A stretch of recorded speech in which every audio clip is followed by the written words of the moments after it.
All right. Yo. Welcome to another episode of Weird. I am your host, BradQuan, and today we have a very special guest, Sara Busone. She is a DJ and media maven.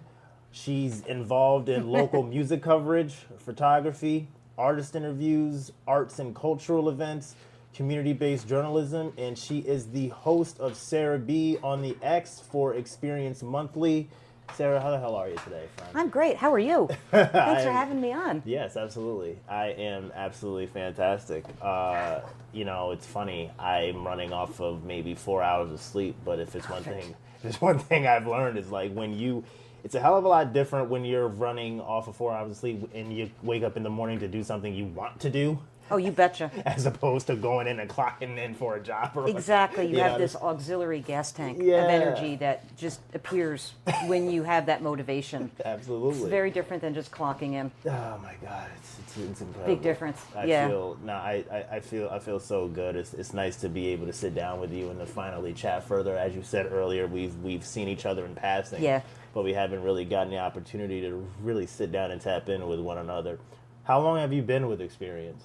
So I was actually discovered in my living room. Most people have to be discovered when they leave their home.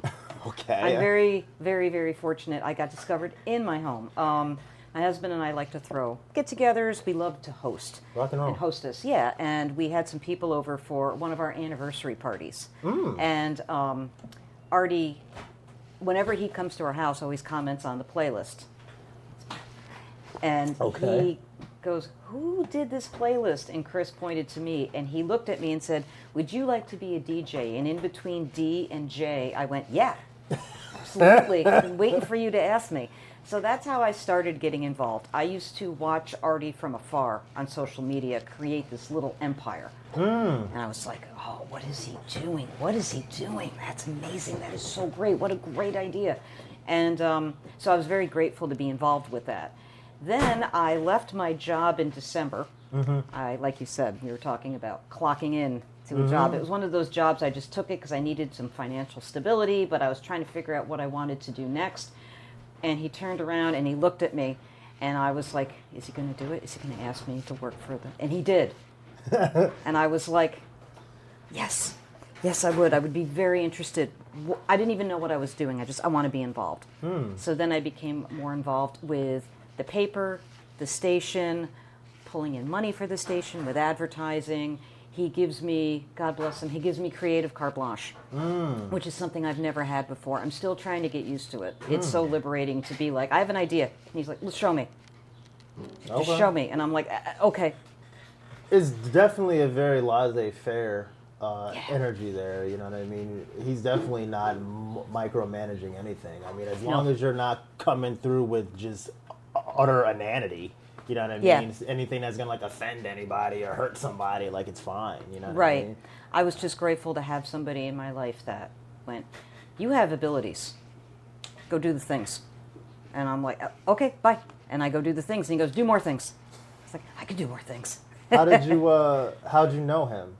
So before I started dating and eventually married my husband, I dated another friend he had in common with Artie. So I first met Artie going to shows.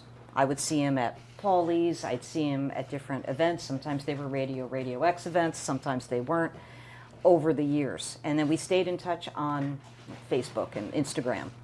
And then when I started dating Chris, he adores my husband. He started talking to me more. And as we got to know each other, we were kind of taken by the ways we're not alike and the ways we are alike, which are very, very interesting. Like, we're very different animals, but we have these very interesting things in common. So we had a rapport right away. Rock and roll. And I know he or as he puts it, Artie, don't get mad. As he puts it, I'm rough around the edges. And I'm like, well, that just makes me more intrigued. I mean, there's nothing wrong with His words. His words. But what did I call Chris just recently? An uncut gem. Ooh, Yeah. that's well put. That's exactly what. Yeah, that's exactly. Yeah. I mean, hell, I think it's fair to describe you like that based on what you just said. You know Thank what I you. mean? Absolutely. I feel like you. all of us there at Experience are uncut gems. We are. That's true. yes, I feel like we're really refining. We're learning. At least I can speak for myself. Like I'm very much learning to refine my craft. You know what I mean? And I Sure. feel like we're all in the same boat. You know what I mean in that regard. Yeah. You know? He has a lot of vision, and I'm just grateful to be a part of it. Absolutely. Very grateful. You know, but the best things in life kind of come unexpectedly. You know what I mean? That's true. When you're not, because I found myself on leave from work, and I was just depressed. This was back in October, and I'm Okay. like, I got to do something with myself. I can't just be lying on my ass. So I got up and said, I'm gonna go to a poetry open mic, and I recited some poetry. I was I'm still in the process of writing my second chapbook. So I figured I'd start to promote myself. Yeah. And I went out to a poetry open mic in Cohoes, and a guy, Seth Cassell. Seth. Yes, he told me that I should meet Liam. Okay. And Liam, and when I reached out to Liam, he told me to pretty much show him what I have, narrative speaking. So I sent him something, and I mean, the rest is history. You know Yeah, what I mean? It that's kinda cool. just happened, and I've grown so much as a writer. You know what I mean? I've been able to take it to places where I haven't been able to before, but I'm learning just how much I need to polish it. Right? I have to be able to tame the beast. Yeah. So to speak. Right? Makes sense. Yeah. It's control. You know what I mean? You got to be able to control the fire. Yeah, mastery. Yes, but there's beauty in the unknown, beauty in the unexpected, and it's nice to just kind of go into situations with no expectations. You kind of just let life take you where it will. You know what I mean? Well said. Which brings me to my first question for you. What is a belief about life that took you years to learn, but now feels impossible to ignore? Oh. I like that. There's a few. Let me pick one. Let me start with one. So I was born in 1976. So it was kind of like the wild, wild west for mental health in the 90s. And you're from Troy. Originally from Albany. Okay. I moved to Troy first in my 20s, and then again when Chris and I moved in together, right before this thing called the pandemic. Did you hear of COVID-19? It's kind of a big deal 6 years ago. We have a whole lot of opinions on. Well, I had plenty of time to move my stuff in. So, Okay. But originally from Albany, yes. So I saw mental health very much in a black and white sense. I was struggling with anxiety and depression, and in the 90s, you were either not crazy enough or you were faking it. There was no in between. So I had a hard time with that. So as I got older, then Prozac became big. And then it became almost like a stylish thing to talk about antidepressants. But what no one ever taught me was that you can have depression and anxiety and be happy at the same time. Yeah. Like all of these things can coexist. Like everything was very black and white with it. So that was something I learned as I got older. Like you can coexist. Things can be chaos and you can be in control of yourself. You can have composure and still appreciate the madness around you. You don't have to manipulate your environment. All you have to do is be good in here. I'm making it sound easier said than done. But like I learned that, and then when I became more confident and I found my sea legs, if you will, life came at me again with stuff. And it was difficult for me to understand, like, but I'm happy. So why am I uncomfortable? Learning, well, that's good. That means there's something that you need and you want, and you can do it. Absolutely. You can provide that for yourself. It's okay. I don't know. That was something that took me a long time. And now I can't unsee it. I can't unthink it. Now I can't ignore it. Like, it's up to me. It is up to me. And I can be very happy with everything about myself and my life and still experience disappointment, heartache. My grandfather, who was my father, passed away in 2021. Oh, good, rest in peace, absolutely. And thank you. Algernon was the best. It still is. He still is the best. And when he died, and everyone's like, oh, well, he was almost 100. Oh, yeah, it doesn't hurt. You're right. But I let myself grieve. I let myself feel those things, and it's okay. And stuff like that. It's so funny you say that because I always tell people when I die, I want to go when I'm like in my 90s or whatever, because it's like, I want it to be like, because it's always sad when somebody goes, but it's like, but I want people to be like, well, I mean, he was like almost 100, like, you know what I mean? Yeah. So it's funny you say that. Yeah. It doesn't mean you can't still feel Right. that pain and disappointment from the loss, but it helps to know that, you know, the person got the most out of life. Out of life, died on his own terms with Yeah. his girls, his 2 daughters and granddaughter around him, in his house, in his John Wayne blanket. John Wayne. Not too many people make it that far. God bless him. You know what I mean? The best, yeah. Oh my God. But it still hurt, and it's okay. And I was able to still start my life over. When the pandemic lifted and he passed away, it was like, all right, take 2. And I was like, you know what? I don't want a clock hour job. You know what? I'm going to do these things to make money. And I started making wreaths. I started making visual art. I got a job at Radio X. You ever hear of it? It's a great place. As a DJ, like, all these great things happened, and I actually got to wrangle my mental health better. Because I was looking at it from a different perspective, not a victim perspective, more of a challenge. Absolutely. I mean, hell, when you're able to really live in your truth, like maneuver bear, so to speak, it's like it's just life's just so much easier. Yeah. You know what I mean? It's so much like, you know what I mean? Really being able to be creative and be noticed for that creativity. You know what I'm saying? It gives that positive reinforcement that we may have missed out on as kids. You know what I mean? Because that inner child always pokes its head out in some way, shape, or form at some point. Tap your shoulder. Yes. Usually in the most, you know, inopportune times, you know what I'm saying? But, you know what I mean, nonetheless, we need to pay attention to that aspect of ourselves all the time. Sure. And I don't know if you want to move on to the next question. No, When I went back into therapy, this therapist that I worked with taught me something that I now cannot unsee. Okay. Part 2 to your question. Please. So within all of us, there are many, many parts.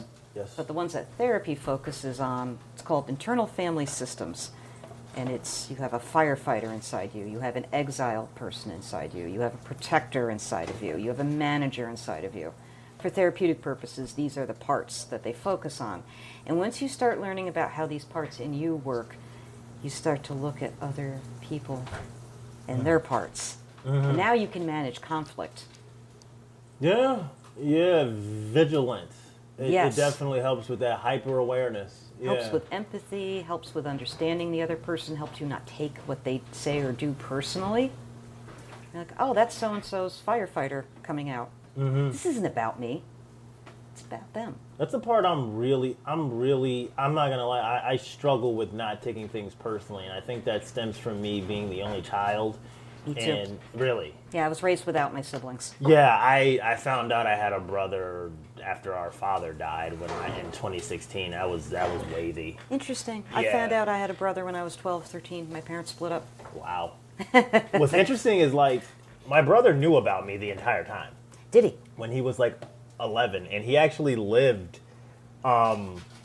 near the high school I went to, so I didn't realize I was walking past his house. That's wild. It is wild. And you know, when I got to know him, I mean, for me it was like mind blowing, but for him it's like, oh yeah, bro, I already knew. You know what I'm saying? And I'm like, what the fuck, dude?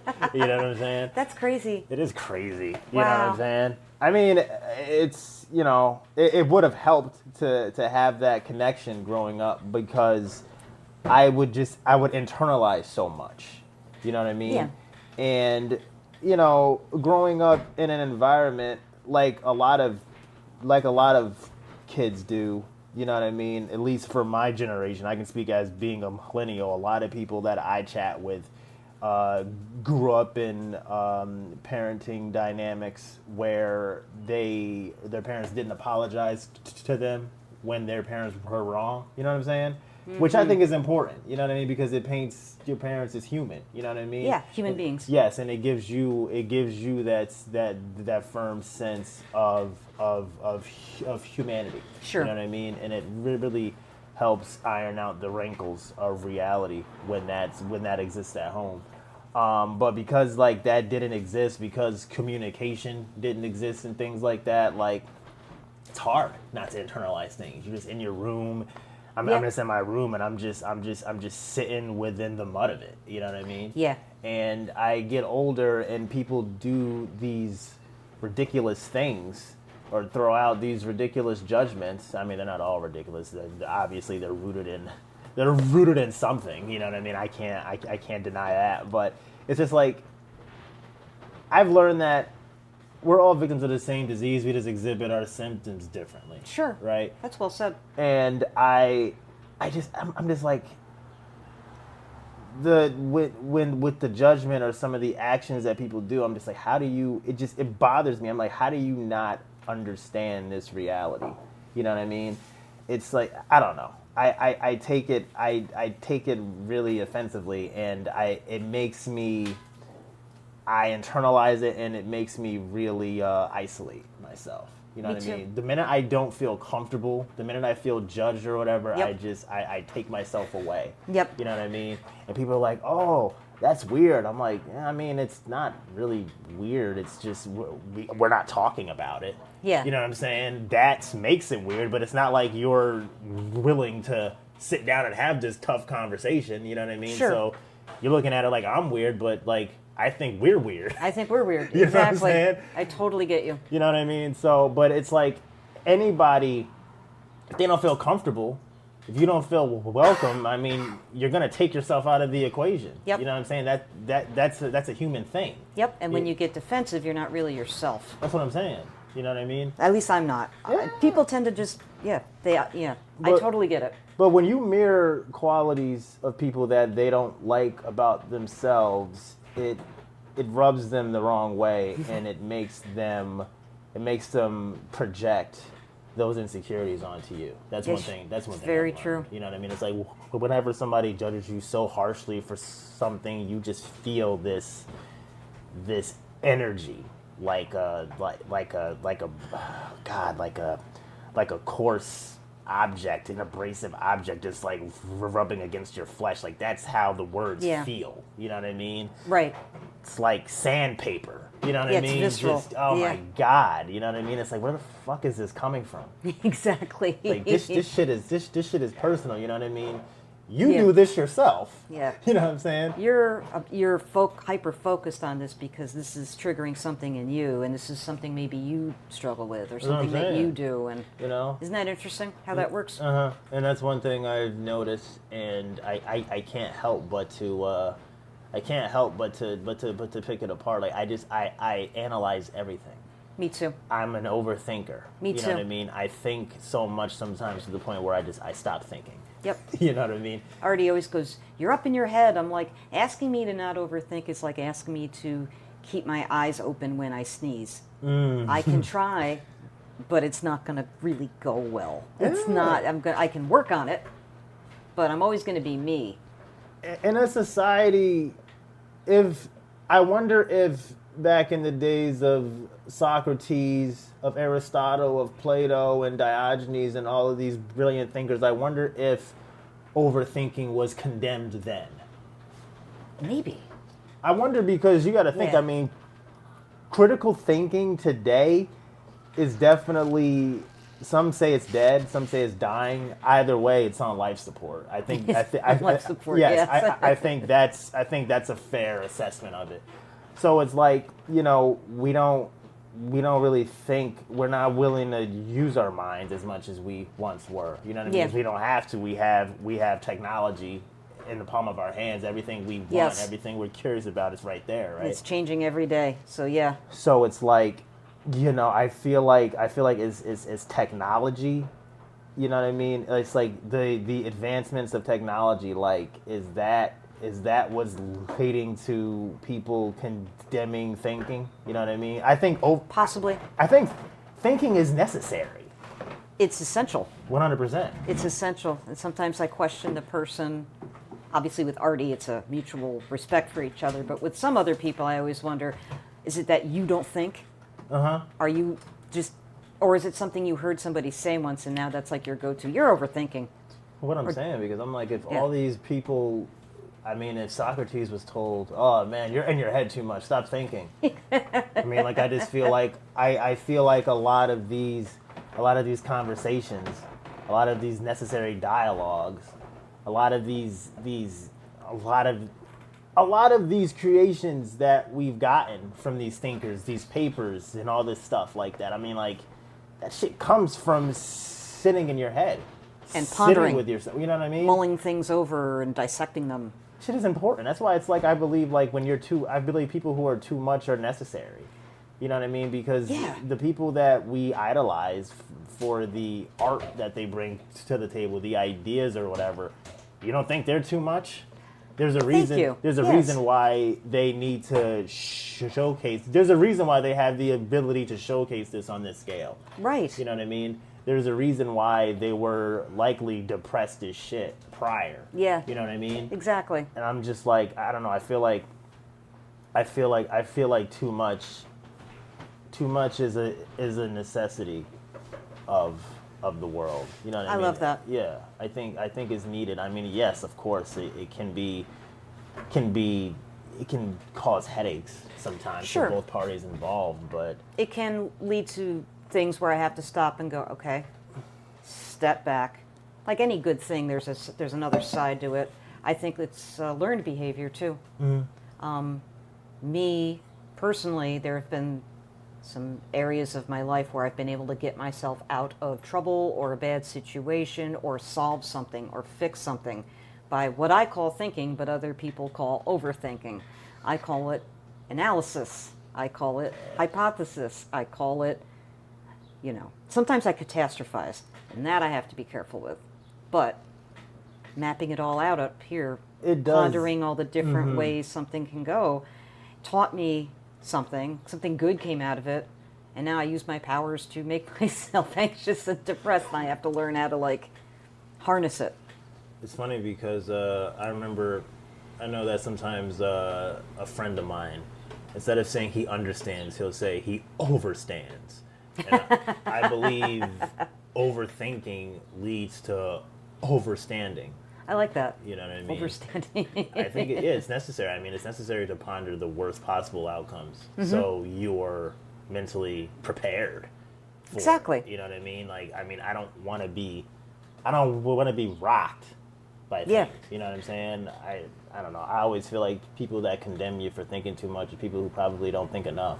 You know what I mean? Thank you. It's like people who say, "Oh, you can't believe everything you read," and I'm like, "Well, how much do you actually fucking read?" You know what I mean? Because the people that say that, I don't fucking read. I'm like, what Are the you fuck? reading though? Yeah, you know what I mean?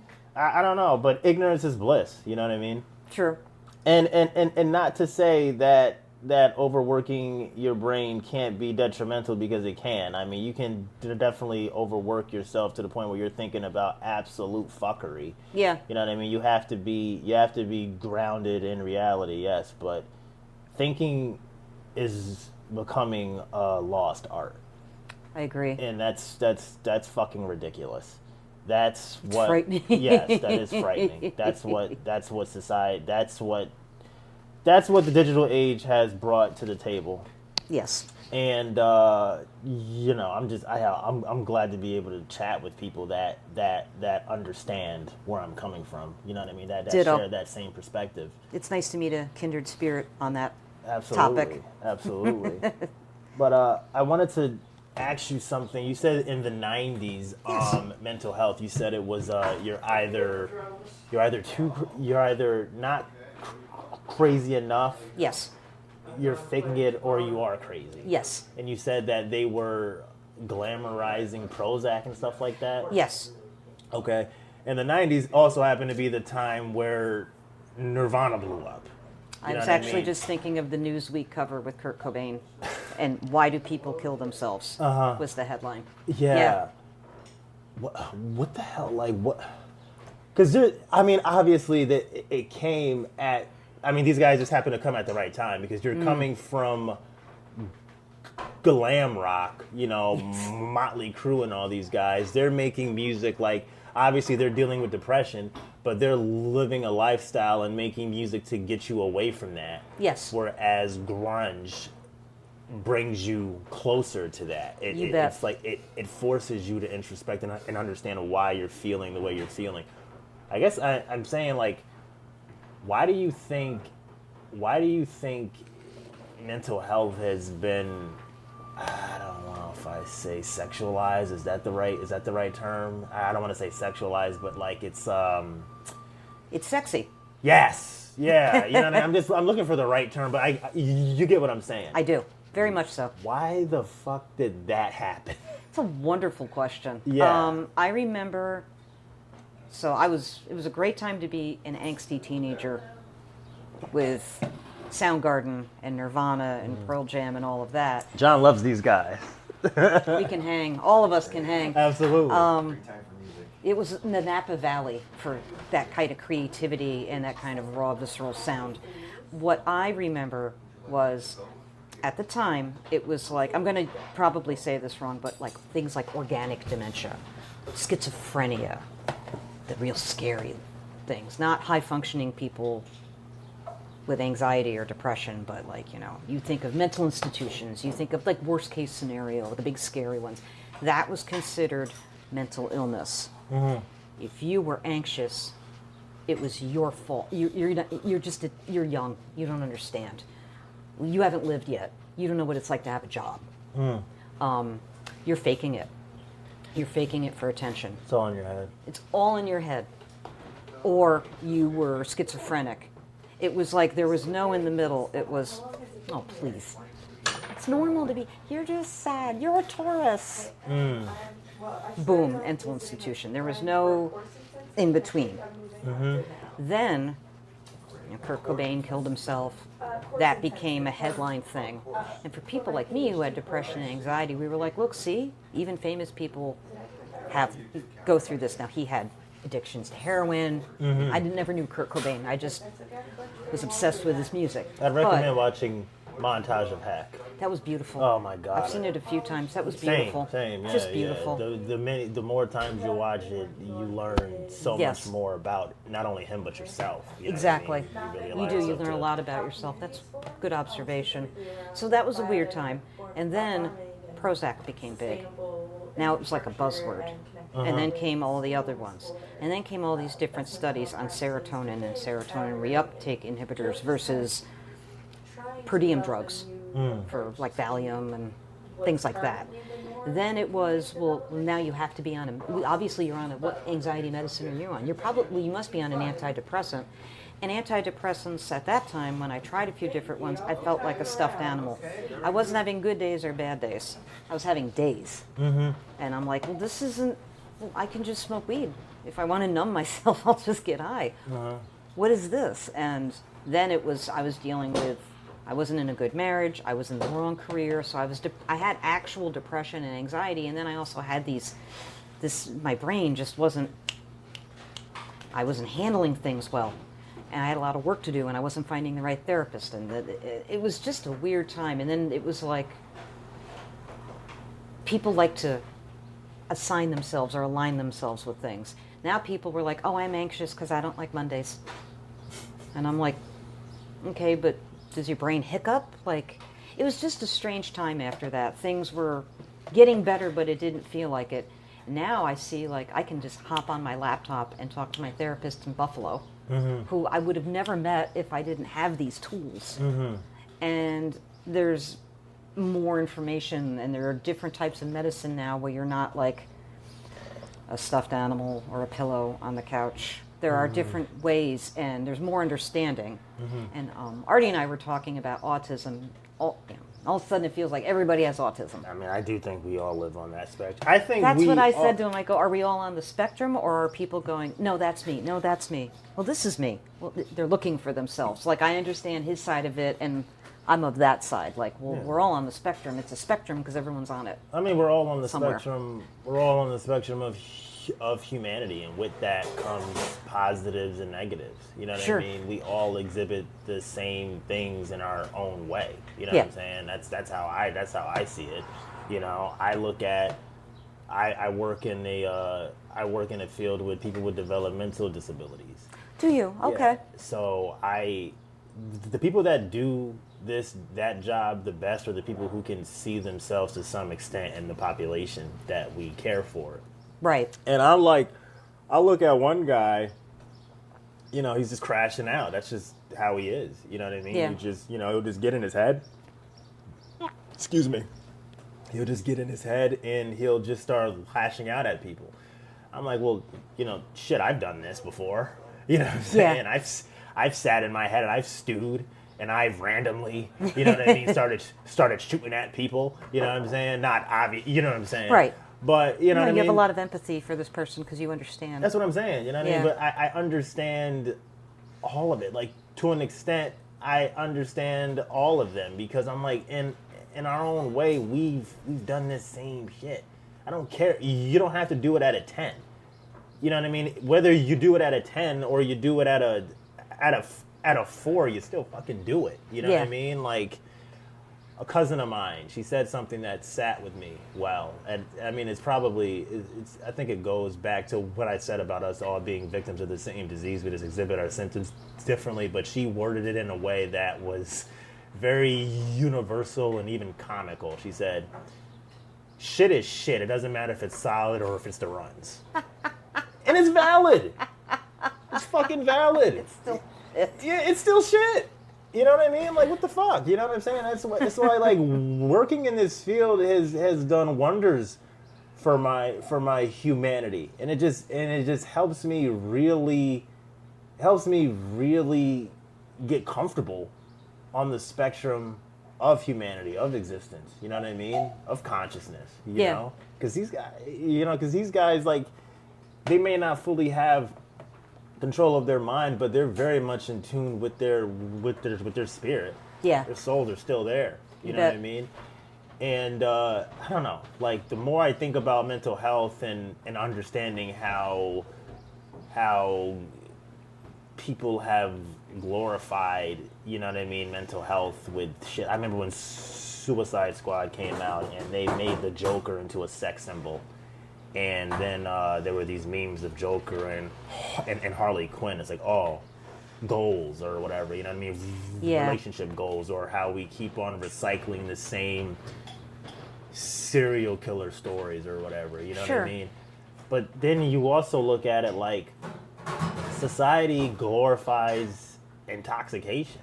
You know what I mean? That's very true. Getting fucked up out of your mind, and I'm not gonna sit here and pretend like I haven't fallen into that. You know what I mean? It's cool, like, yeah, dude, I got fucked up. You know what I mean? I got so high I didn't even know where the hell I was, or I got Right. so drunk I woke up the next day puking. Right. Somebody thinks that's cool. You know what I'm saying? Exactly. Or you know what I mean? It's like, yeah, it's like getting, you know, like yeah, dude, I was tripping balls, man. Like, whatever the fuck, just being fucked up. Yeah.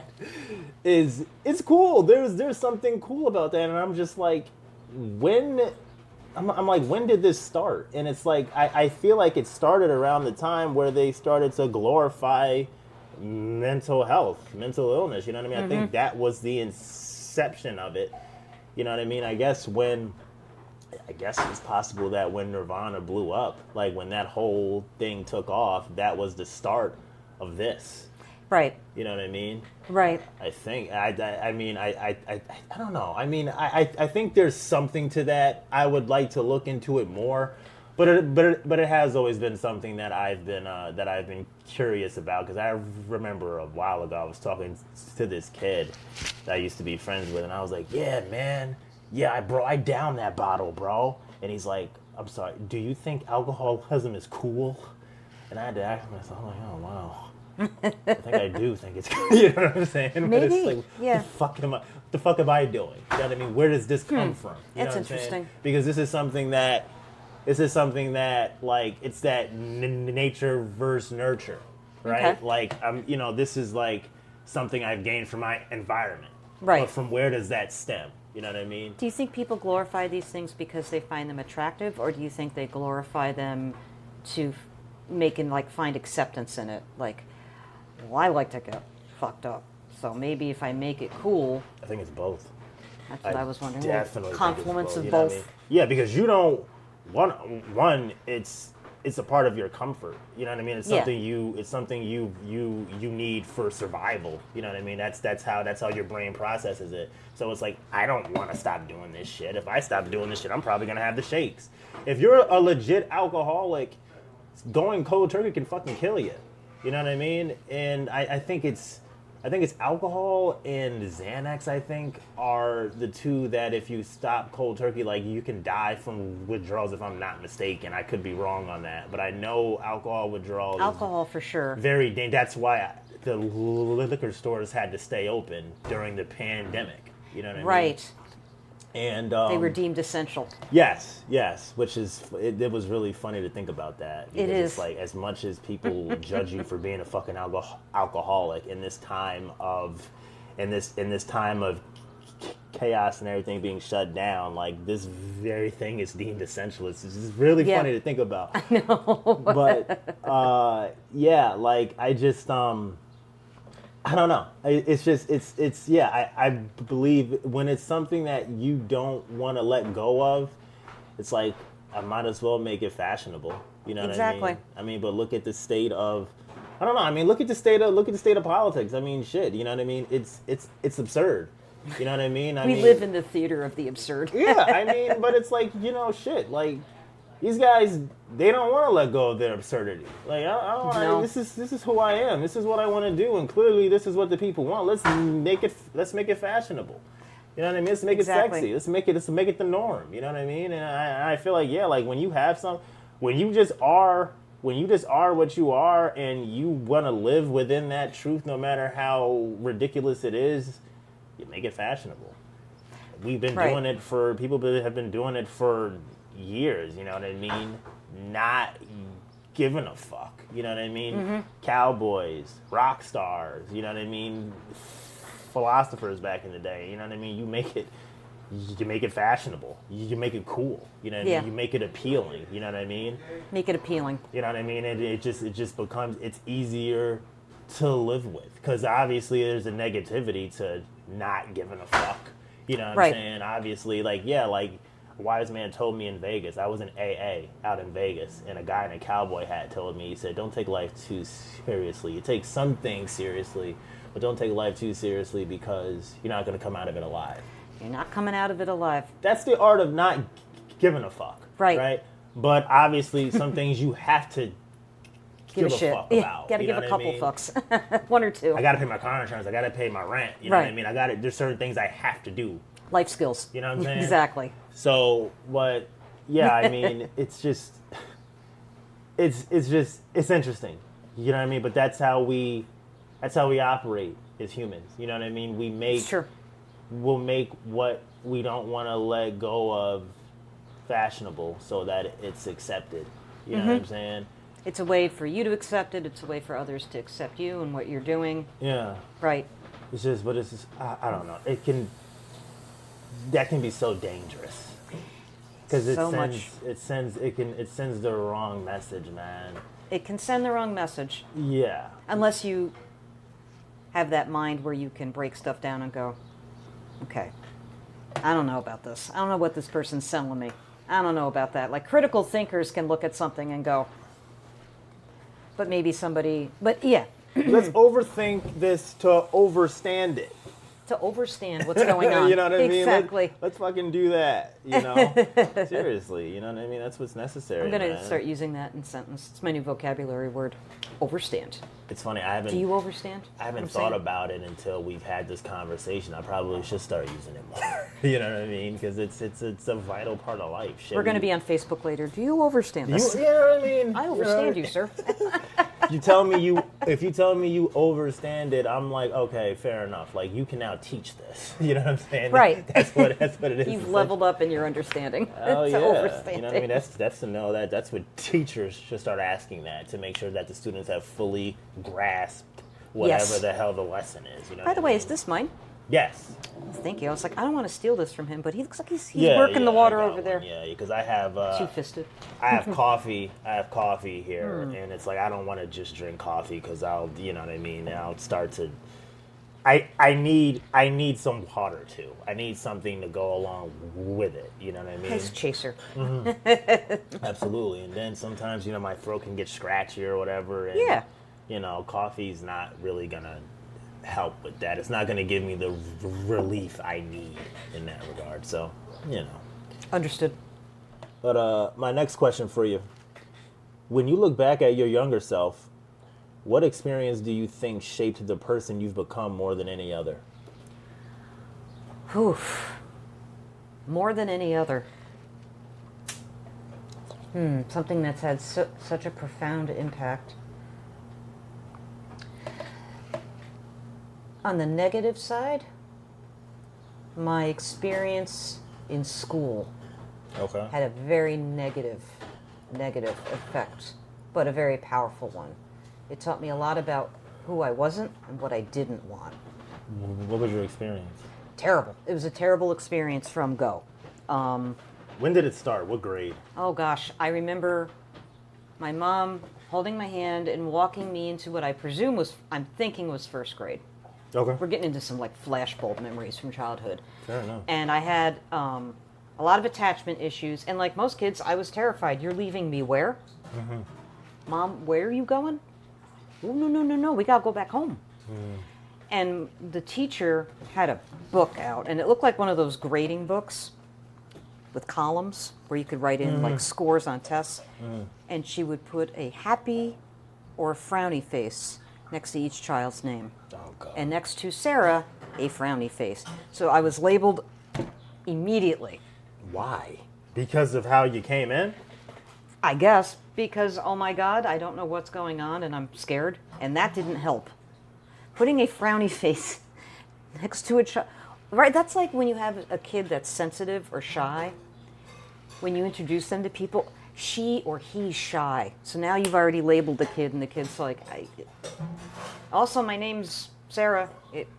Yeah, no. Like this label, I didn't get along with the other kids at all. There were a couple teachers I got along with, but it was just this like prison setting, institutional setting, too much structure, so over-structured. I felt like a lot of the teachers were just burnt out, man. Like in hindsight. I didn't know that when I was a kid, but in hindsight. So things were going on and teachers just couldn't be bothered, let alone sit and focus with a student. A couple teachers did. And they saw my creativity and maybe they broke down math in a way that made sense to me. And again, it was like with mental illness. It's like, well, are you learning disabled? Well, she's not learning disabled, so why isn't she getting this? Well, there are definitely learning disorders, but there's also teaching disorders. There's learning problems and there's teaching problems. A lot of teachers are just fucking impatient. And I get it, man. It's a hard job. I couldn't do that. I couldn't have a classroom full of students. You know? But it's like, if you know that, you gotta know yourself. You have to have enough emotional intelligence to be like, I don't really have the patience for dumb shit. And the fact that I'm teaching in a high school, this is a place where dumb shit is gonna happen. Yeah. You know what I mean? I'm not in control of that. Maybe I shouldn't teach high school. Maybe a different career path. You know what I'm is saying? in store Maybe for me. a career. I mean, maybe college. You know what I mean? 'Cause- Tutoring or that. You know what I mean? Yeah. Because people aren't throwing fucking spitballs in college. At least that wasn't my experience. Hopefully not. Hopefully not. You know what I'm saying? I've never seen anybody do bullshit like that in college. I mean, in high school, you'll get somebody that comes through with a breakfast sandwich and they'll like smash on somebody's head or some dumb shit like that. Like I've seen stupid shit in high and school. I empathize with those teachers, man, but I wasn't doing any of that. I was, So that was a bad one. A positive thing was my mom and my grandpa. Yeah. My mom and my dad wasn't a good marriage, but they tried.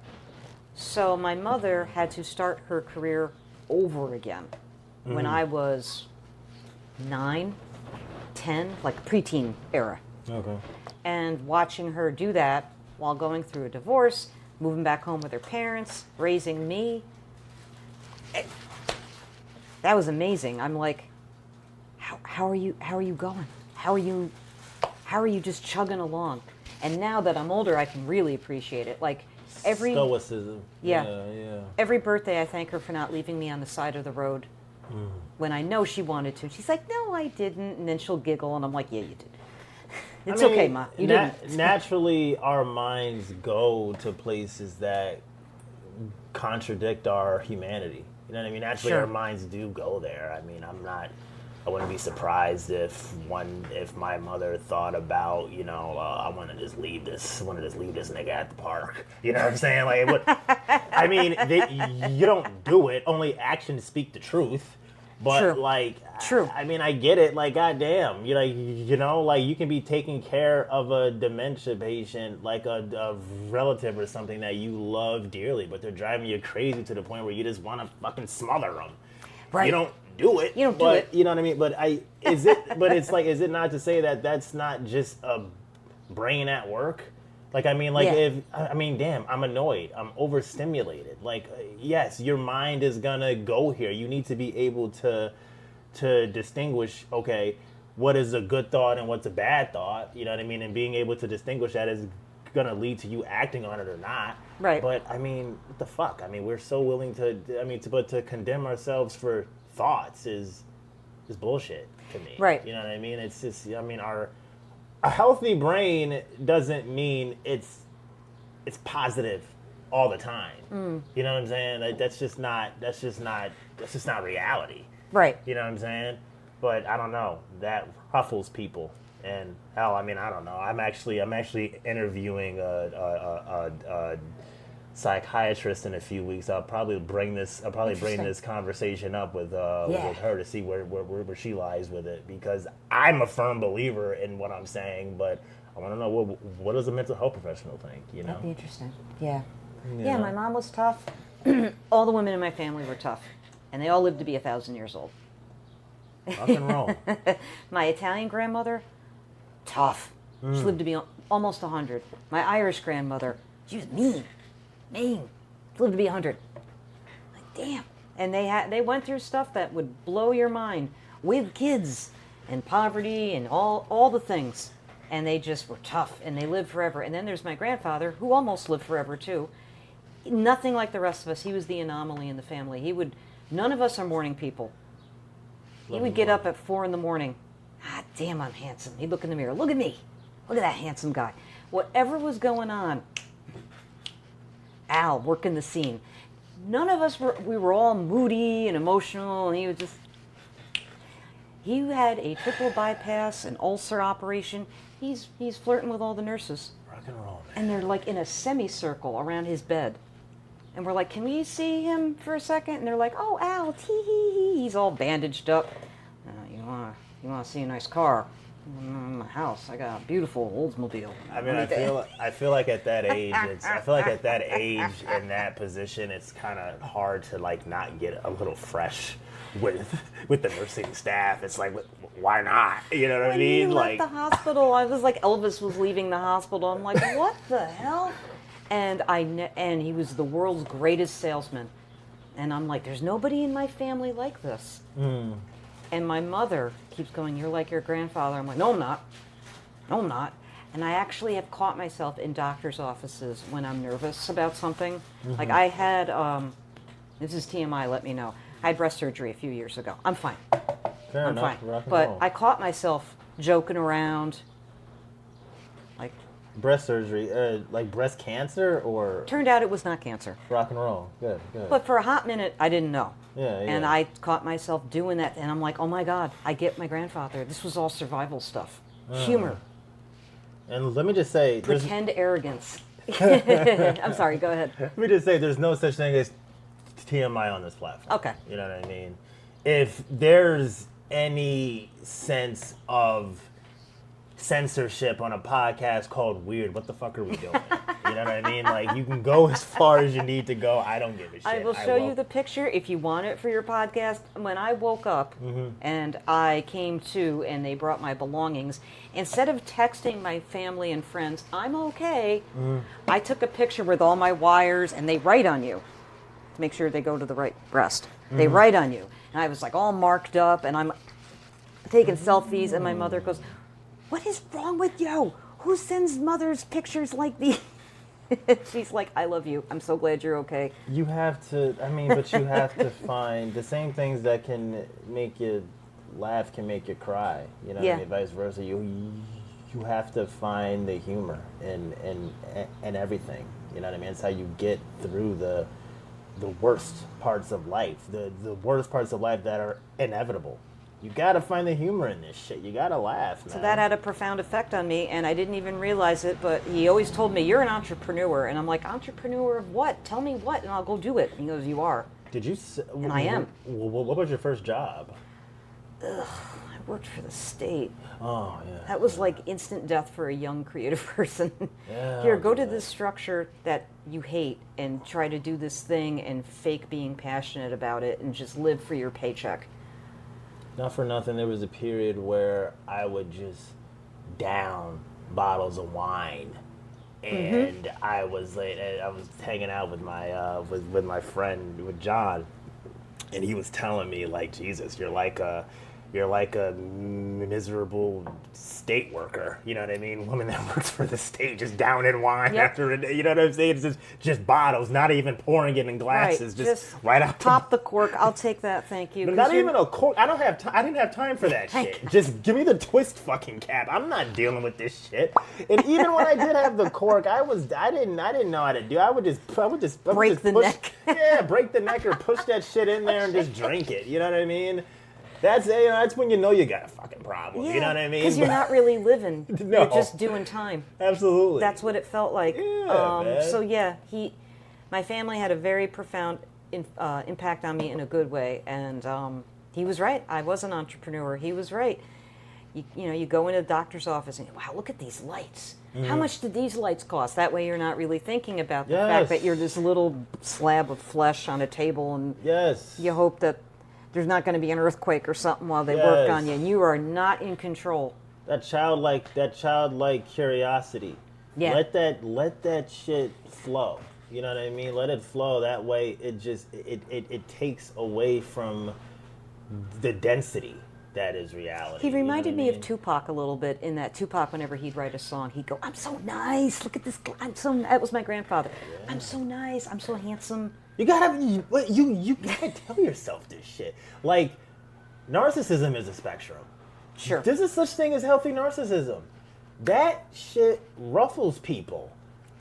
I've said this to people in the past. I've deadass been called stupid. And I'm like, "Oh, motherfucker, hold on a second. Okay, I'm just as smart, if not smarter than you." You know what I mean? Like, what the fuck? But I'm like, why is this making you so upset? Yeah. And I'm like really looking at their actions and how they conduct themselves. I'm like, well, you're a fucking narcissist in the negative sense of the word. You know what I mean? Right. Nothing. I don't believe anything is purely negative or purely positive. You know what I mean? Everything exists on a spectrum. On a spectrum. Yeah, but sure. Yeah, but it's like when you come through with some shit that goes against what people were taught, man, that shit fucks people up.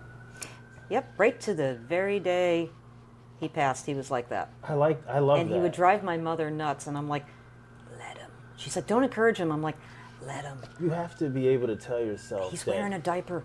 Let him just I'm wearing a diaper. I can shit on myself and piss on my, like, this is a reality for me. Like, dude, let me tell myself I'm the shit. You know what I mean? No pun intended. Let me tell myself that. Exactly. You know what I'm saying? And he's still, I'm pretty sure one of those hospice nurses thought about running away with him when bet. he proposed. God, I mean, not for nothing. I wonder what that freedom is like to be able to shit in a diaper and piss in it as an adult. Yeah. Like, you know, I don't have to go to the bathroom, but I don't have to get up. I can just do this right now. You know what I'm saying? I mean, not to sit and shit doesn't sound pleasant, but I don't know. I guess I don't know. At that point, morphine was involved, but you know, like, hey. So you're probably not even fucking thinking about it, and somebody's gonna come and clean you up anyway. So. But then I saw those things after he passed away. I saw them in me, Uh-huh. And I used to joke around with my husband. I go, do you think he didn't die? Do you think he just jumped in me? He goes, or you've had these things in you, and now they're coming out in his absence because you spent so much time with him and he hadn't. I'm like, I can't talk to you. You're making too much sense. I'm going to go with the metaphysical thing. He jumped into me. Yes. Death isn't real. Only life is. You know what I mean? Because you know, my parents are both passed, but I still feel their spirits. I still see them in my dreams. You know what I mean? Sure. Whenever I ruminate a lot. I'll think about some dumb shit, some asshole that pissed me off whenever ago, and I'm like, oh god, yeah, fuck this asshole. This guy's a dick. While I'm doing something, you know what I mean? It's like when you focus on the past, you slip moving forward, and I feel like my parents are there to let me know, like, dude, get in the present moment. Yes. I was thinking about something somebody said to me the other day while I was pulling a pizza out of the fucking oven. And as I'm thinking about this negative shit, I almost dropped the pizza and I burnt my finger a little bit. I'm like, okay, all right.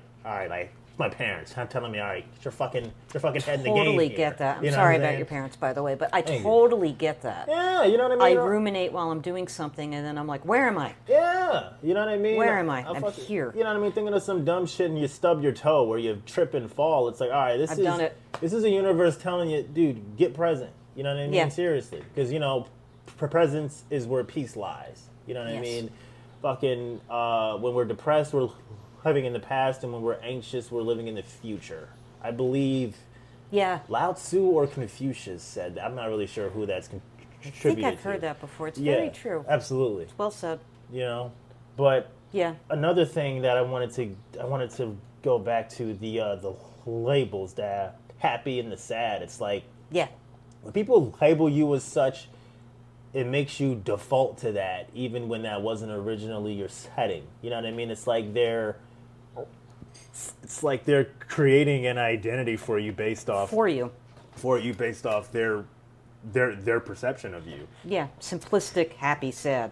And it doesn't give you the space to come into wholeness. You know what I mean? It's like if they've created this identity for you based off their bullshit perception, where does that leave you in terms of finding your own identity? And I think I think doing that within the academic system is just poisonous as fuck. It certainly is, and it kind of reminds me a little bit of, we were talking about mental illness, when you start to identify with the problem. Mm-hmm. Now you're just this person. Mm-hmm. It kind of kills possibilities for more. Mm-hmm. You know, I am this. I am frowny face. Mm-hmm. Or that's kids not going to get any better at being shy if you keep introducing them as shy. That's what I'm saying. Like, well, why don't you let them tell you who you are? I have an uncle I love dearly. He's one of the realest people I know. I will walk to the edge. I will walk over the edge of the earth for him, because no matter what foolishness I've done, he's always treated me the same. Always viewed me with such esteem. Always given me nothing but love. Unfortunately, he has dealt with substance abuse for most of his life. And it's like, damn, like... And it's like he'll go through relapses, and it's like his family, his brothers and sisters, like they don't help, because no matter, even if he stops, even when he has periods where he stops, they'll still view him as that. And it's like, God damn, if you don't give me the space to believe that change is possible, what the fuck? I'm not gonna be able to change. You know what I mean? Like y'all are my support system. Yeah. Y'all my family. This is where my love lives. This is you know what I mean? This is home. Mm-hmm. Y'all still viewing me. You still view me as the worst version of me when I'm trying to fall into, when I'm trying to become my best. Yes. So it's like at that point, it's like you're just like, fuck it. You know what I mean? People aren't giving me a chance to change, and it's just like people. I don't know. We like to say people can change. Like we like to believe this narrative, but we don't actually believe it. It's like when it's right there in our faces. Yeah. You know what I mean? We completely contradict it. That's true. Which is interesting, but we do that a lot. Like, we as humans are so fascinated with craziness and serial killers and shit like that. But when these motherfuckers are like, when somebody like that is right there in front of you, yeah, it's not so sexy then. You know what I'm saying? I love tornado documentaries. I'm fascinated by tornadoes, but if they're one hit right now, I'd right be now, like, oh my God, I'm out of here. Bye. You know what I mean? But Who's got a basement for me? Which is interesting because there actually is a tornado watch apparently in Massachusetts. Yeah. You know, but yeah, I mean, I don't know. I wish we weren't. I wish we were better in that sense. Like, you know what I mean? If I sit here and say that I believe in this or I'm fascinated by this, you know, just can we actually live in that truth when that reality finds us? You know what I mean? You think you know how you're going to be, but maybe you don't. That's a fact, you know? And it's just, I don't know. I see him, man, and he goes through it, and I always ask him how he's doing. You know what I mean? I always tell him, like, look, man, I get it, bro. You know what I mean? You ever need to talk, I'm here for you. But you got to believe people can change to really give them the space to do so. You know what I mean? If people hold you in regard and you just keep constantly reminding them of their worst decisions that they've made, I mean, what the fuck? How can you grow exactly in that? You know, it's just not a healthy dynamic. Do you feel like when people grow, there's always people that are going to go, yeah, but I can't believe it. Do you remember when? Yeah. And they just keep reminding you. You do that shit all the time. I recently had to cut somebody off for that. Because I'm like, I don't like this shit. I'm like, I'm legitimately working on becoming a better person, but you always want to remind me of the worst choices I've made. And I'm like... I've had to weed people out, too. What the hell is this? Because they won't stop. Yeah. Like, the first couple times, I'm like, yeah, I did the thing. I got over that. Wow, you just are hung up on that. You won't let it Clearly go. You have a problem with it. And clearly I'm doing well, because you just are in such shock. That's what I'm saying, you know and what I that's mean? heartbreaking if it's somebody that you respect or that you hope respects you. It's just, but it just, like, when people disguise these insults as jokes, and it's just, and it's a commonality, it's like, yo, there's something here. You know what I mean? I don't know. You gotta be mindful. I'm at a point where I feel like I'm really coming into myself, and I'm feeling really confident about how I'm thinking and how I'm moving, and the energy I surround myself with is very important. You know what I mean? I don't have space for self-doubt. You know what I mean? I'm in a space now where it's like, I want to just do.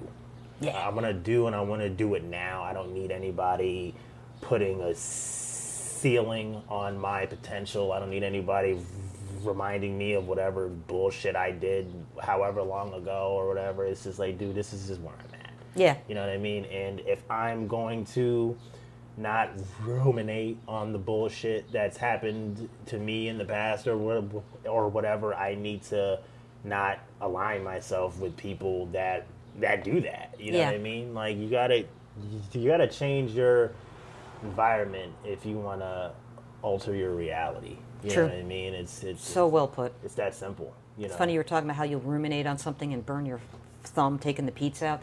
Those type of people are the people sometimes I ruminate on. And my therapist, going back to what we said before, would say, oh, that's your exiled part.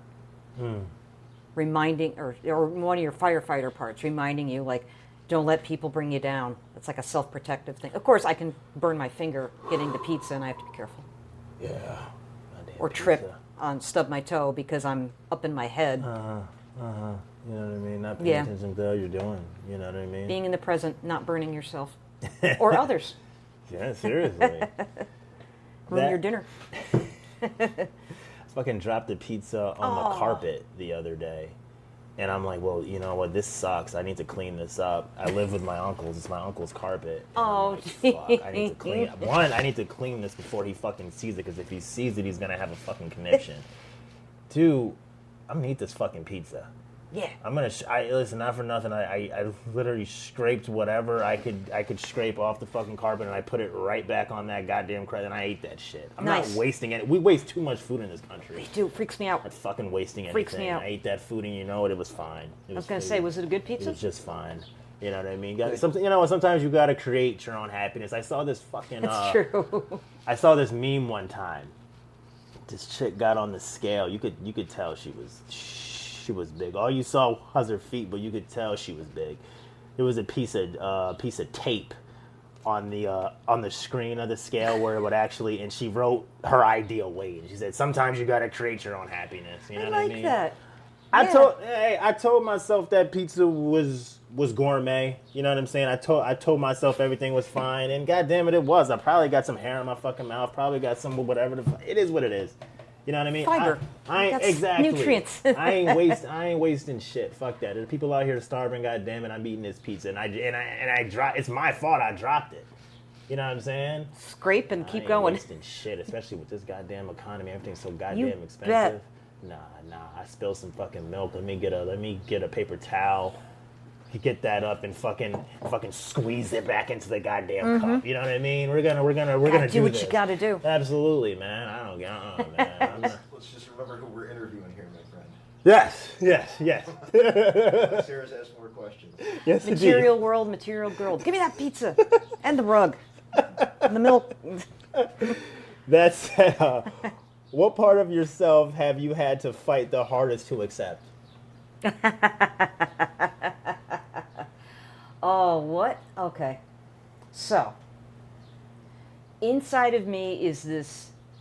Everyone goes, "Oh, Sarah, you're so nice," and I'm very happy that people feel disarmed around me and comfortable because life's hard. I've been through some things. I've seen some things. Kindness is a choice, and that's a choice I make every single day.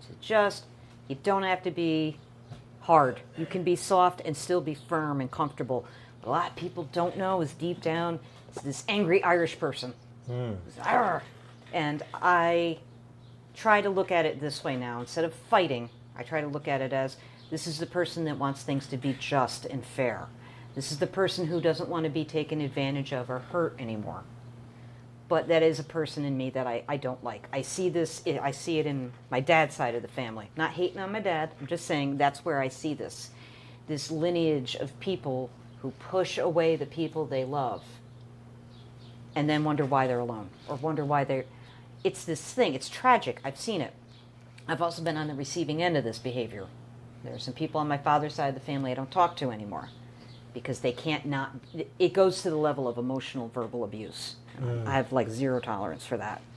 But in me is this person, so I always joke around. It's like jumping on a bomb. Like I've kind of insulated this person inside so that they never come out and hurt people the way I've seen people do this. So but instead of fighting that person, I try to go, well, use your powers for good. You want things to be just and fair and right. That's a good thing. Mm-hmm. But I take a kindness approach. I don't take this. Does anybody respond to that? Do people go, you know what, emotionally, verbally abusive person, you're right. Wow, you made a really valid point. No, they think about how you just insulted them and pushed them away and maybe Negative even hurt them. Yeah. Even if you're right, if it comes off in a fucked up way, it's like, dude, I don't give a fuck about what you're saying. Fuck you. Yeah. You know? Congratulations, you've created a dynasty of self and hatred of others too. And people, it's not even about people pleasing. It's just, if you've been on the receiving end of it and then you recognize it in you, it's like, ew, no, push it away. Push it away, smoke more weed, pack it in, insulate it, wrap it in bubble wrap. People are interesting. I've noticed a lot of people that say that, like, they hate confrontation or they don't have the patience to be going back and forth, or people who cause confrontation or do things that cause a back and forth. Yeah. You know what I mean? I've noticed it's fuckery. It is.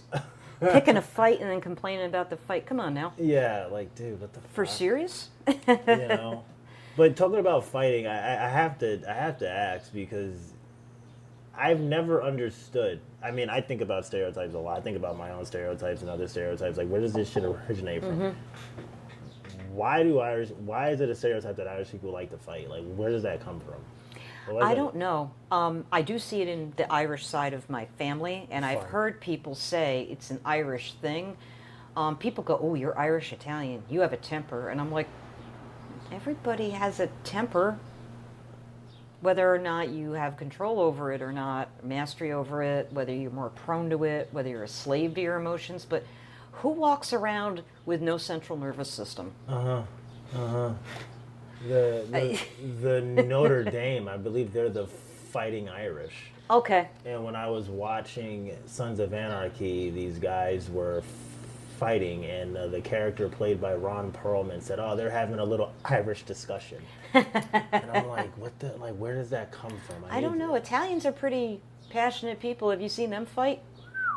Yeah. I mean, only in like films like the Sopranos and Rocky and what was the other Goodfellas, shit like that. But I've never I've never seen it in like real life. Right now, my husband is 100% Italian. Really? He's even tempered.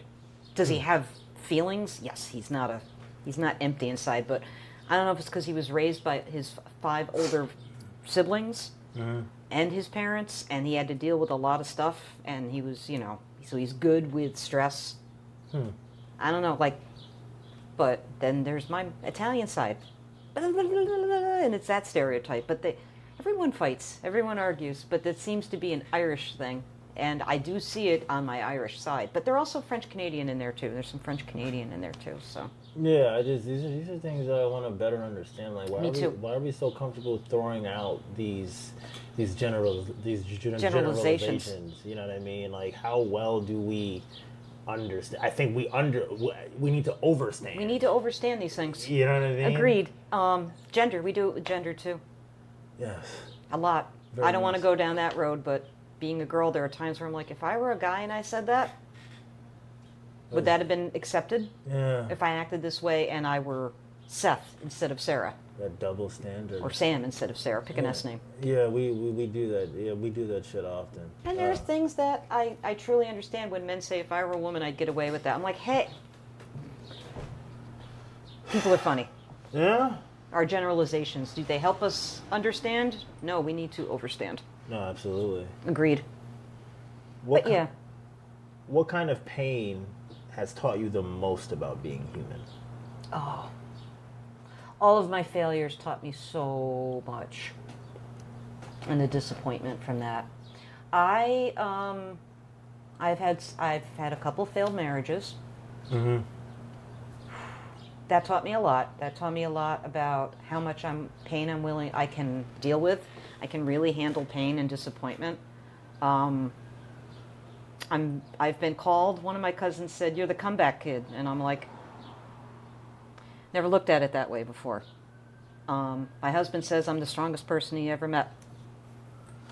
That's like telling me I look good in a pair of jeans or a dress or something. Like, he's the 2 best compliments he's ever given me. You're the most introspective person I've ever met, and you're the strongest person I've ever met. That's like telling me my hair looks good, my nails look good. I'm like, I love that. I think those things came from the pain. Failures in relationships. Obviously, I'm very happy they failed because I wound up being with the person that I couldn't possibly imagine my life without. He and I are just peas in a pod. I finally have that comfort in a relationship. Wouldn't have had that if I were with one of the other 2 marriages. I was married twice before. Everything happens for a reason. Sure. Yeah, and the pain, the heartbreak from that. I remember being in the middle of it and going, I'm not going to get through this. I'm not going to get through this. I'm here to tell you I got through it. Here I am. I got through it. That taught me a lot. That made me self-reliant. That you got to learn on your own. People can give you tips, but until you actually are out there and you fail, you learn to be self-reliant. Shout out to... I begrudgingly admit that now. At the time, if you told me I'd be like, nah. Shout out to Shut up, fucking shut up. Ralph Waldo Emerson. The man was the peak of self-reliance. There you go. Like God, but no, you have to. It's all about perception, right? Like you have to like L's are inevitable, but it's like, is it a loss or is it a lesson? Yeah. You know what I mean? I mean, people learn the most valuable. People obtain the most valuable wisdom is obtained through your losses, not your wins. You know what I mean? That's true. I think that's a fair assessment of it. Nothing like being 40 years old with your cat in a studio apartment starting over going, okay. And I remember feeling like, no, I'm going to make the best of this. And there I am, my little studio apartment, my cat, my TV, my computer, eating on my couch/bed, eating, going, somewhere right now there's somebody in a palatial estate or some big epic house with like 25 kids and a wife and like 5 cars in the driveway going, I can't, I would love to be able to start over on a futon in a studio apartment. I'm in so much debt. I'm in a marriage I don't like. I'm in a house I don't really want that I can barely afford. There are people who would love what I have right now. The freedom of a blank slate, building back up. I can do this. You know, Not knocking people in palatial estates. I'm just using as a reference. There are people that look like they have everything to you, and they're like, I would love to be in a studio apartment and a Kia Soul starting over. somebody's Free. You have freedom. somebody's perception of you or your situation can be rooted in reality, but that doesn't mean it has to be your reality. Right. You know what I mean? Like, yeah, like, you know, hell, I don't give a fuck. I sleep on the floor right now. I like that. It's good for it's good for my back problems. I would imagine. You know what I'm saying? Helpful. The floor is one of the best fucking foundations. I tell people that, like, oh, dude, I'm so sorry, man. Are you okay? Like, fuck you mean you sorry? I'm fine. Are you okay? You know? Are you good? You know what I'm saying? But it's a choice. It is you know a what I'm choice. saying? It's a choice, and it's a lesson. It's helping me obtain my humility and my gratitude for the things that I took for granted before. There you know go. what I'm saying? Everything's it's all about how you perceive it. You know what I'm saying?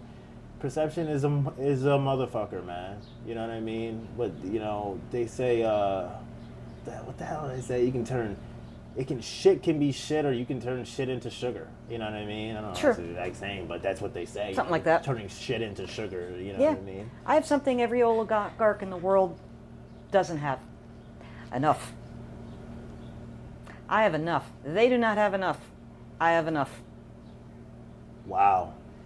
These are people that we claim to be. These are people that are claimed to be so powerful. Yeah. So smart, so knowledgeable, but like, no, you don't know when enough is enough. And that greed can very much become your downfall. I posted something the other day. Desperation or greed or whatever have you can make a lion forget that a zebra is still dangerous. Yeah. You know what I'm saying? That's a good analogy. I like that. Yeah, I thought about that because like I don't know where it came from, but I've learned that zebras are really fucking aggressive and territorial. Somebody tried to like domesticate a zebra and got his fucking arm bitten off. Oh my got his God. arm like completely torn off. I'm like, a fucking zebra? You don't think about zebras being aggressive, but Yeah. I guess it stands to reason. And then I'm like, oh shit! So I'm doing research and shit, and there are plenty of accounts of like of lions that have been seriously injured we by don't zebras. hear about it. We never think about it. Yeah, there's like what's that one animal? I think it's like a wildebeest or something that has like these long horns. I watched a video one time. It was fucking a lion up. Had its horns all up in the lion's flesh. I'm like, dude, this lion might die. This motherfucker thought this was gonna be an easy lick. You know what I mean? Like, oh, I'm Right. gonna go here and get this food. I'm gonna go here and get this easy meal, Right. easy pickings. Oh no. You need to thoroughly assess the situation before you enter it, sir. My stepsister had this little pug, Murphy. Ugly little thing. But he was so ugly, he was cute. You know what I mean? Yeah, that'll happen. He was this big. He would walk up to like big German shepherds. Like, dude, you gotta have some survival instinct, man. Brought him to the ocean. He'd turn around. He couldn't look at the ocean. It scared him. Ocean was too big. Holy shit. That German shepherd, though, he's gonna mess that thing up. But the Atlantic, Ah. people's perceptions are funny, Yeah. including animals. Very much so. Learn a lot about humanity through looking at animals. I mean, hell, Yeah. there's a reason why we use animals for psychological experiments. You know There what you I go. mean? teaches us a lot about ourselves. That's true. Because I mean, hell, at our purest form, we're just like animals in our most primal Yeah. state. You know what I mean? We're animals who drive and smoke. Absolutely. floss. We're animals with a conscience. You know what I mean? Essentially, you know. Yeah, we made an economy. Yes, and we are.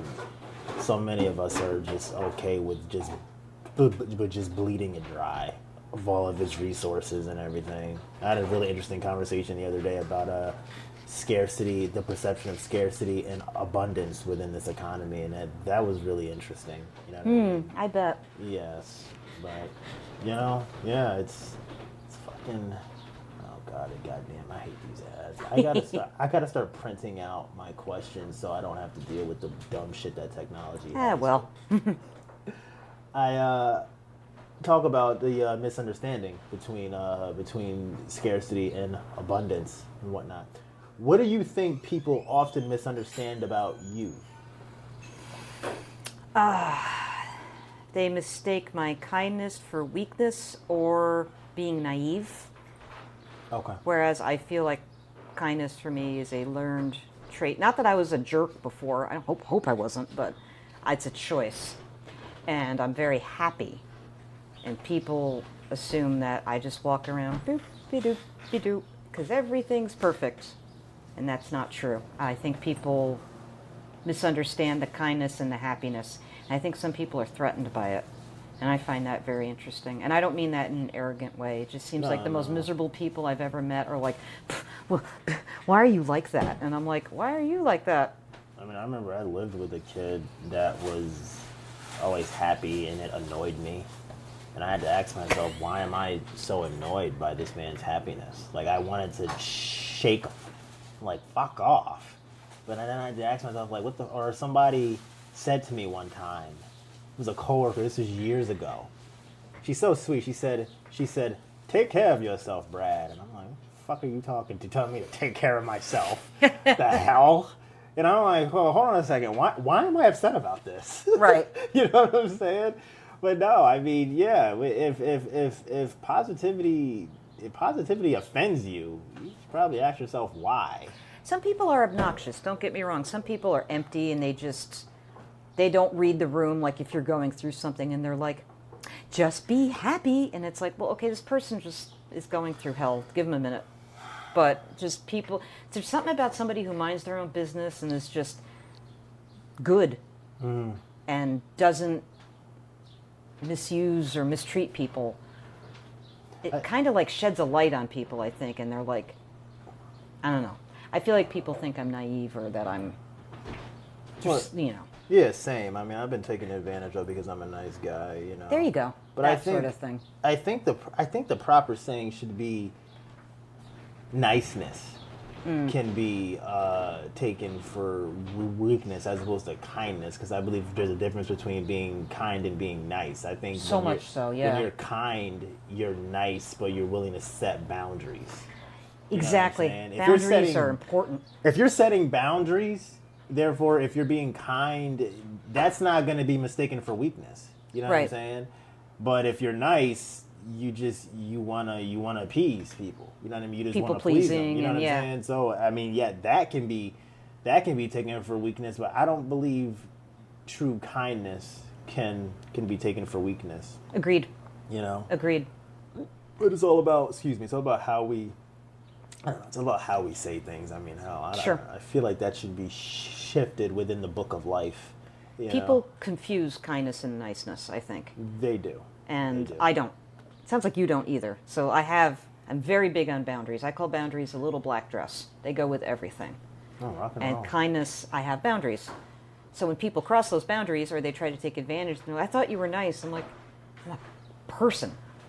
Like sometimes people go, yeah, but you're kind. I'm like, but I'm a person. I get upset. Mm-hmm. Sometimes I'm irrational. Sometimes I'm emotional. Sometimes I'm grumpy. Sometimes I'm happy. You know. But always, I am human. I'm a human, yeah. You know?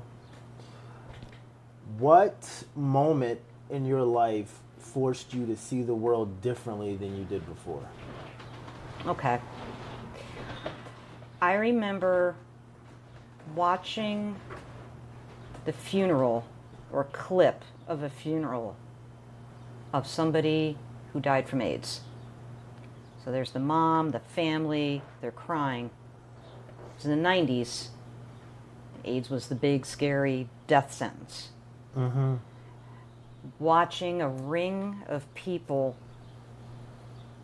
celebrating, a ring of homophobics celebrating his death. Jesus right Christ. in front of his family. And being like, I always knew the world was full of dark, horrible people, but damn. Yeah.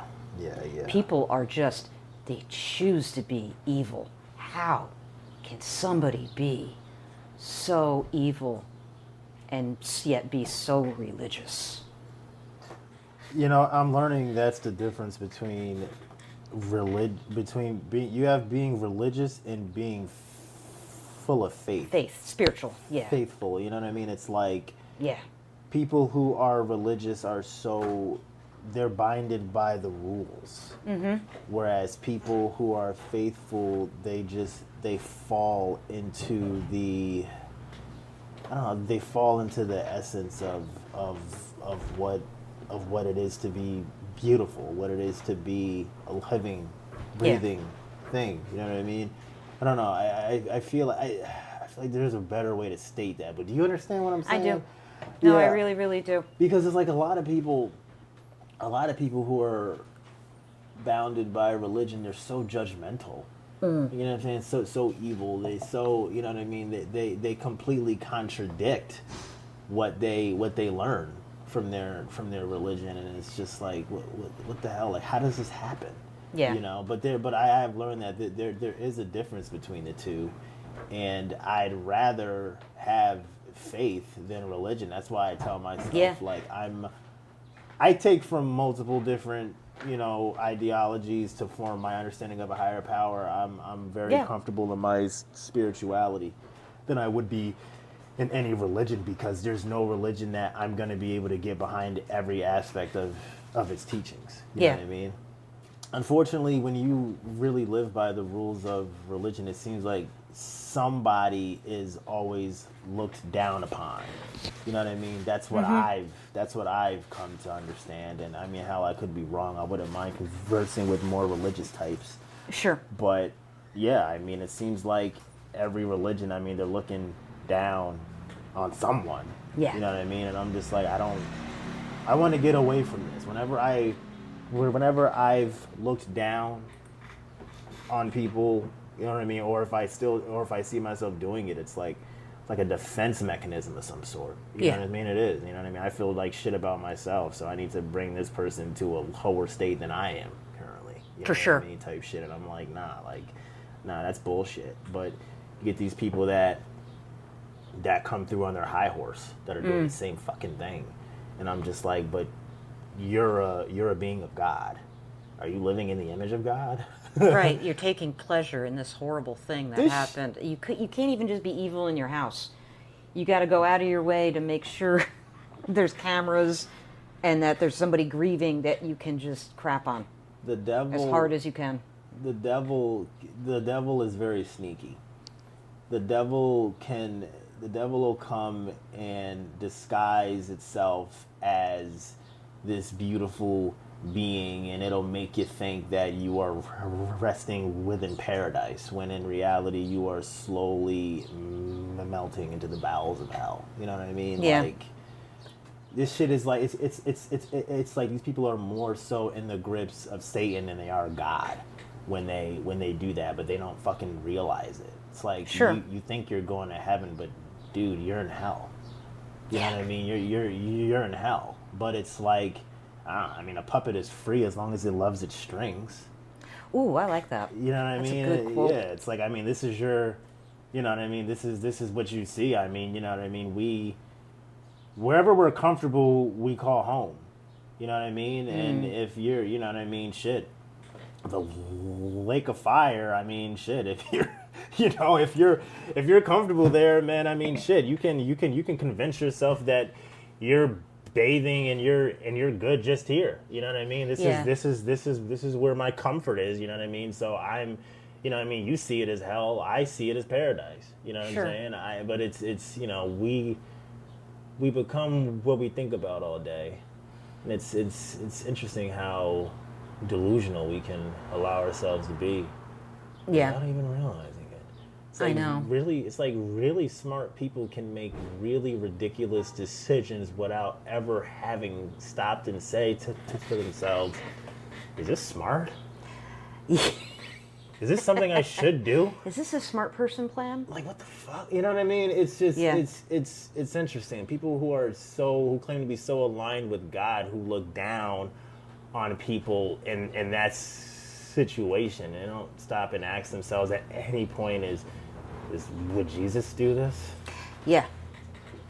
I mean, but I think there's a level of narcissism that comes with that, a real holier than thou, a negative level of narcissism that comes with that. Yeah. You know?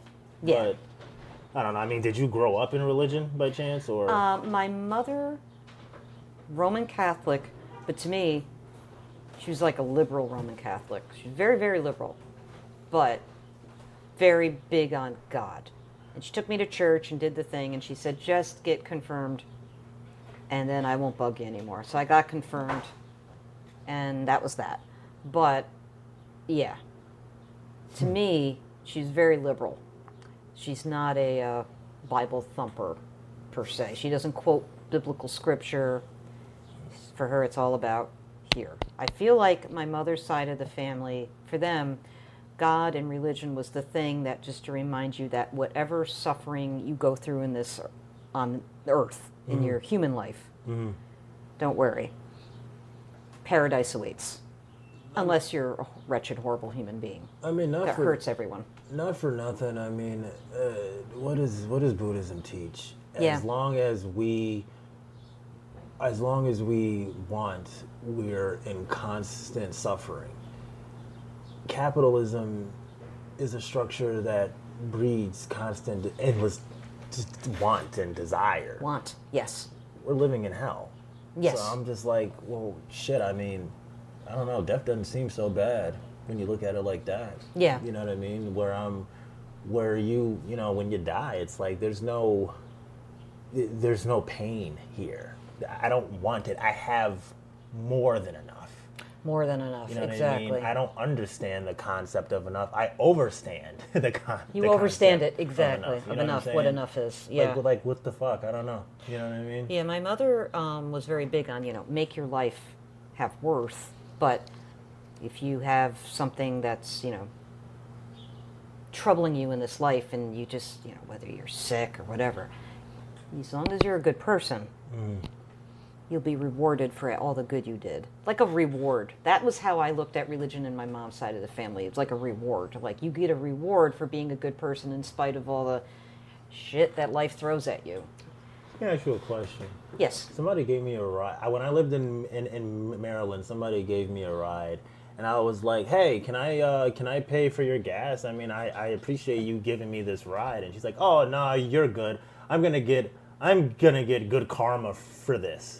And I'm like, yeah, fair enough. But I'm like, are you doing this for the right reasons, or are you doing this specifically to get a reward? You know what I'm saying? Yeah. That's what that brought me to, because I thought about it. I've been thinking about that. That happened in 2019, I think.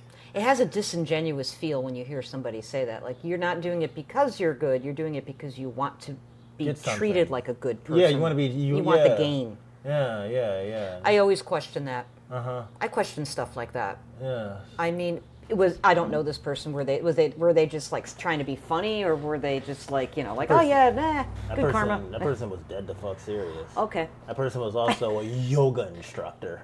You know what I mean? Interesting. Yeah, it was very interesting. You know what I mean? But I mean, we all, when we live in these extremes, ultimately we'll expose ourselves. You know what I mean? That's true, isn't it? Yeah, you know what I mean? So I definitely think, I mean, and I'd like to believe this person has changed. I mean, it's been, 7 years since that? It's hard to believe that was 7 years ago. 2019 in my head was like a couple of years ago. It's not. Time is weird. Yeah. Yesterday was a long time ago. Yes. You know what I'm saying? Like you look at something like 2 hours and you'll say, dude, it was just 2 hours. What the fuck? Like it's not a long time. I'm like, you can ruin your life in 2 hours. Yeah. You know what I mean? It 2 hours at a job that you hate can feel like an eternity, whereas 2 hours on just any random day. You know what I mean? Yeah. It took me 32 years to get here and just 2 hours to throw it all away. You know what I'm saying? Right. I don't know. It's interesting. Like, well, it's like when you're present, when you're just in the moment, time flies. Like we're in the moment. It's been over an hour and a half. You know what I mean? But when you're dreading existence, it's just like you just feel like you're pushing through sludge. The passage of time is crazy. Yeah. Yeah. Yeah. Like Dennis Miller once said, and I was in my 20s, and I remember being like, remember this. Because when you're in your 20s, it feels like you're just keep trying to get the extra few cents of gas out of the pump. You're fucking right. Then when you're older, it's like, and I remember being like, I think he's right. I'm only 25, 26, but I think he's right. Uh-huh. And now I'm 50, and I'm like, son of a bitch. Wow, he really was right. What the fuck is time? Yeah. Oh God, that's a deeper philosophical question. But it messes with me. Yeah. It really messes with me. Yeah, seriously, man. Yeah. Oh my God, it's wavy. It is wavy. Yeah, like that. Time is really wavy. God. My next question. What do you think your creative spirit is trying to understand through the work you do? Ooh. I'm really fascinated by the origin of inspiration.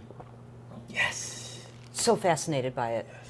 And whether I'm making visual art, whether I'm designing, whether I'm putting together a playlist and I'm obsessing on the transitions, whether I'm doing some sort of social media reel or video for Radio X or for myself, I'm trying to uncover the thing that I found so beautiful or poignant or significant, trying to find its origin. Mm-hmm. That's what it feels like. Maybe somebody watching me would be like, no, I feel like you're... But that's what I feel like. I'm chasing the origin of something beautiful. Yes. When I interview a musician, it's not just the music that interests me, it's the origin of it. Everything that led up to this. Like, I don't give a shit about Coca-Cola, the product. I care about its inception. Like, how did we get here? Yeah. You know what I'm saying? Like, yeah. I completely agree with that. It feels like I'm chasing. Yeah. Trying to uncover or capture, even though I know I can't. Not fully. I love trying. Uh-huh. When I see something in somebody I'm interviewing, I want to showcase that thing. Yes. That thing, whether they're saying something, or it's their body language, or both, or there's a way I can edit it to really highlight this thing, because I think this is the origin of what they're talking about. Mm. Yeah. That's what it feels like. That's what's up. I was watching this documentary the other day, this true crime documentary. It was fucking twisted. It's called Maternal Instinct. It's on Netflix. It's like number one. We saved it in our list to watch. Is it really twisted? Oh yes. I'll tell Chris. Yes, it is. It's worth checking out, but I couldn't finish it only because I'm not interested. I mean, maybe they got into it in the end. I just didn't know. Maybe I'll finish it, but I don't really give a shit. It's like the action in itself, like, yes, we can explore that, but why did this happen? Like what happened in her childhood that brought her to do this? That made her, you know what I'm saying? What was the thing? Yes. The thing. Like, really, let's really, I really want to explore the trauma in depth. Like, you know what I mean? Like, Ted Bundy, yes, he killed a bunch of women, but an understanding, and when you listen to the Ted Bundy tapes, you understand everything that led to this. You understand everything that manifested itself into this monster. You know what I mean? That's what interests me. Yeah. It's deeper than just the crime. It's how we got here. I want to understand how humanity can fall into monstrosity, because I believe God and Satan work hand in hand, and therefore I believe that good and evil, they coexist with Exactly. one another. You know what I mean? Humanity and monstrosity, it lives together. Right. You know what I mean? That's another thing I try to chase is the duality, the tension in things. Mm-hmm. The beautiful and the ugly. Mm-hmm. How can somebody become so monstrous, for example? I love how sometimes you'll find this character in a book or a movie or a story, and they're the reluctant hero, the tension.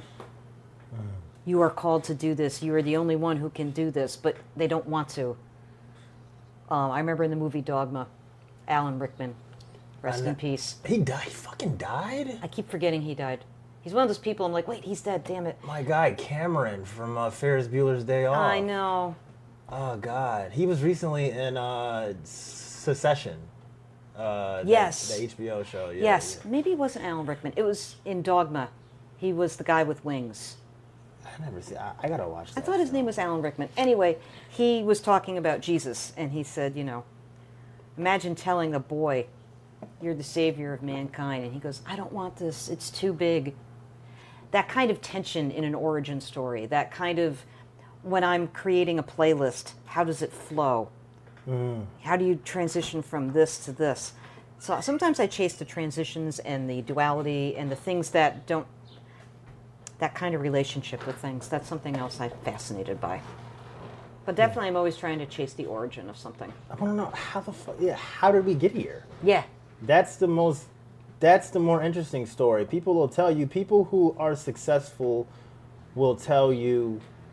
You learn more from the journey than the destination. But Sure.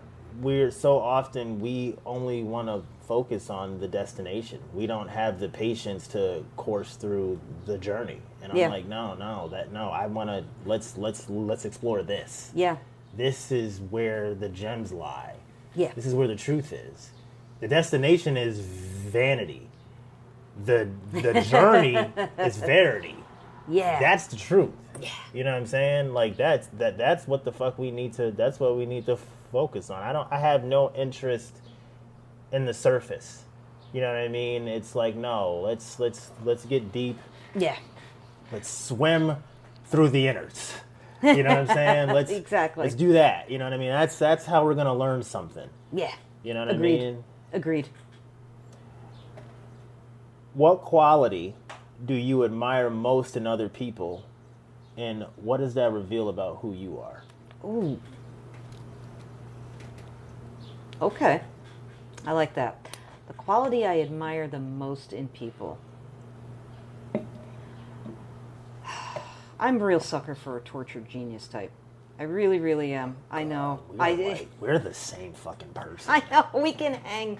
I'm going to have you on my show later. Please. Come on my show. Sarah B on the X. Hell yes. And Sarah and BradQuan on the X. Yeah. I look at the people I admire the most in terms of like, I don't want to say role models, but when you look at all of them, almost all of them killed themselves. And I didn't realize it until a few years ago. And I'm like, ew, what does that say about me? R.I.P. Van Gogh. Spalding My guy. Gray. I'm convinced Spalding Gray. No offense, Dad. I'm convinced Spalding Gray is my biological father. Interesting. Who's that? Spalding Gray was a monologuist. Oh. And to me, he was my hero because he made something beautiful out of ugliness. Oh. And then he succumbed to the ugliness. How Hunter did- S. Thompson. Yes. I think he killed himself because he didn't want to go out in a wheelchair, but he was in a lot of pain, all that drug abuse. But Yeah. you're familiar with his drug routine. oh God, it was something that was just otherworldly. He was doing acid every day. Not for nothing. There was a stretch where I think I did acid once a week. That was too much.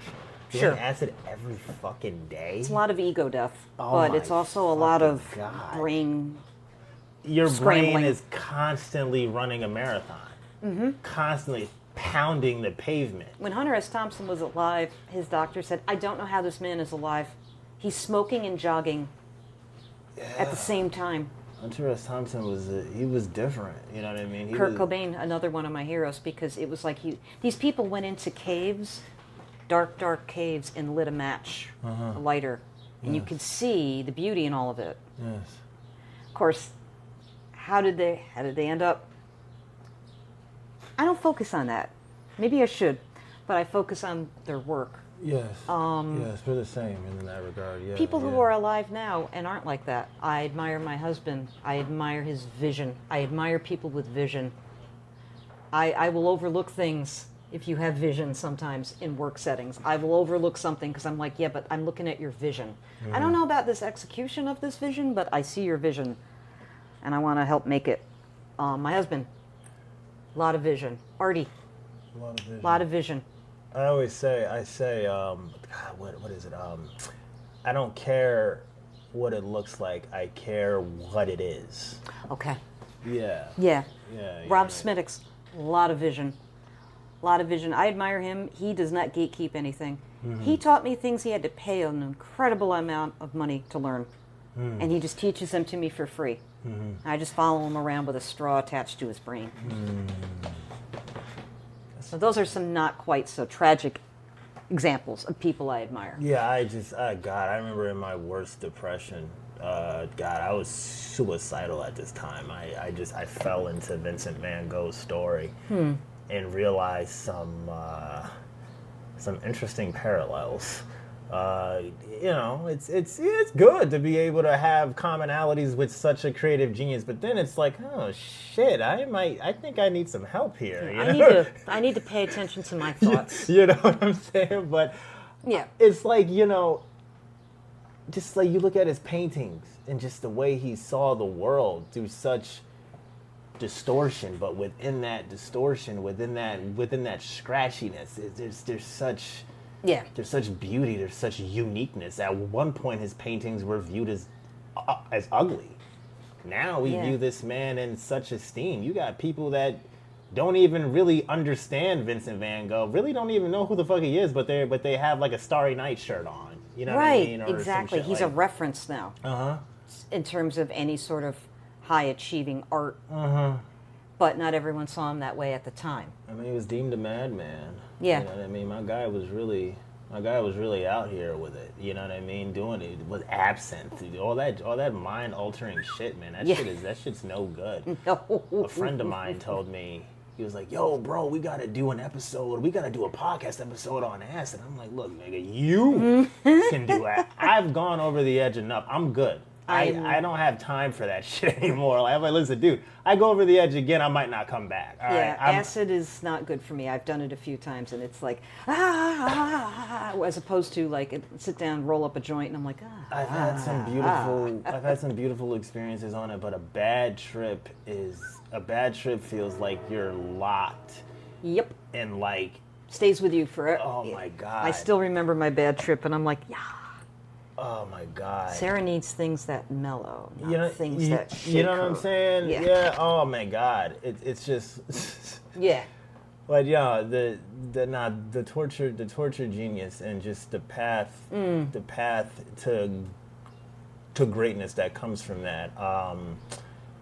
A Beautiful Mind. Have you seen that film with Russell Crowe? Oh gosh, yes. I forget the guy's name that Russell Crowe was playing, but yeah. Yeah, he was a genius. He was schizophrenic. Yeah. He saw the little girl and he saw the guy, and then at one point, he's like, "Wait, she doesn't grow up." I'll never forget that. He thought that the government was after him and shit, but it's like, without these obstacles, these painful obstacles, you don't get that brilliance, and it's like, you don't get a gift without a curse to overcome. Sure. You know Absolutely. what I mean? Why does that fascinate me so much? Why am I so drawn to people who have these incredible abilities because of and in spite of these obstacles? That reluctant heroes, here I come. Not like a good origin story of a reluctant hero. Here I come. It's the resilience. It's the unrelenting will to win that draws you. This shit is inspirational. It is. It hits me deep. Yeah. Hits me deep. You know what I mean? Everybody likes a redemption story. So much. How do you not? That's what I'm saying. I mean, these redemption stories aren't always it's not always fucking pretty. No. Sometimes these redemption stories take place in a fucking psych ward.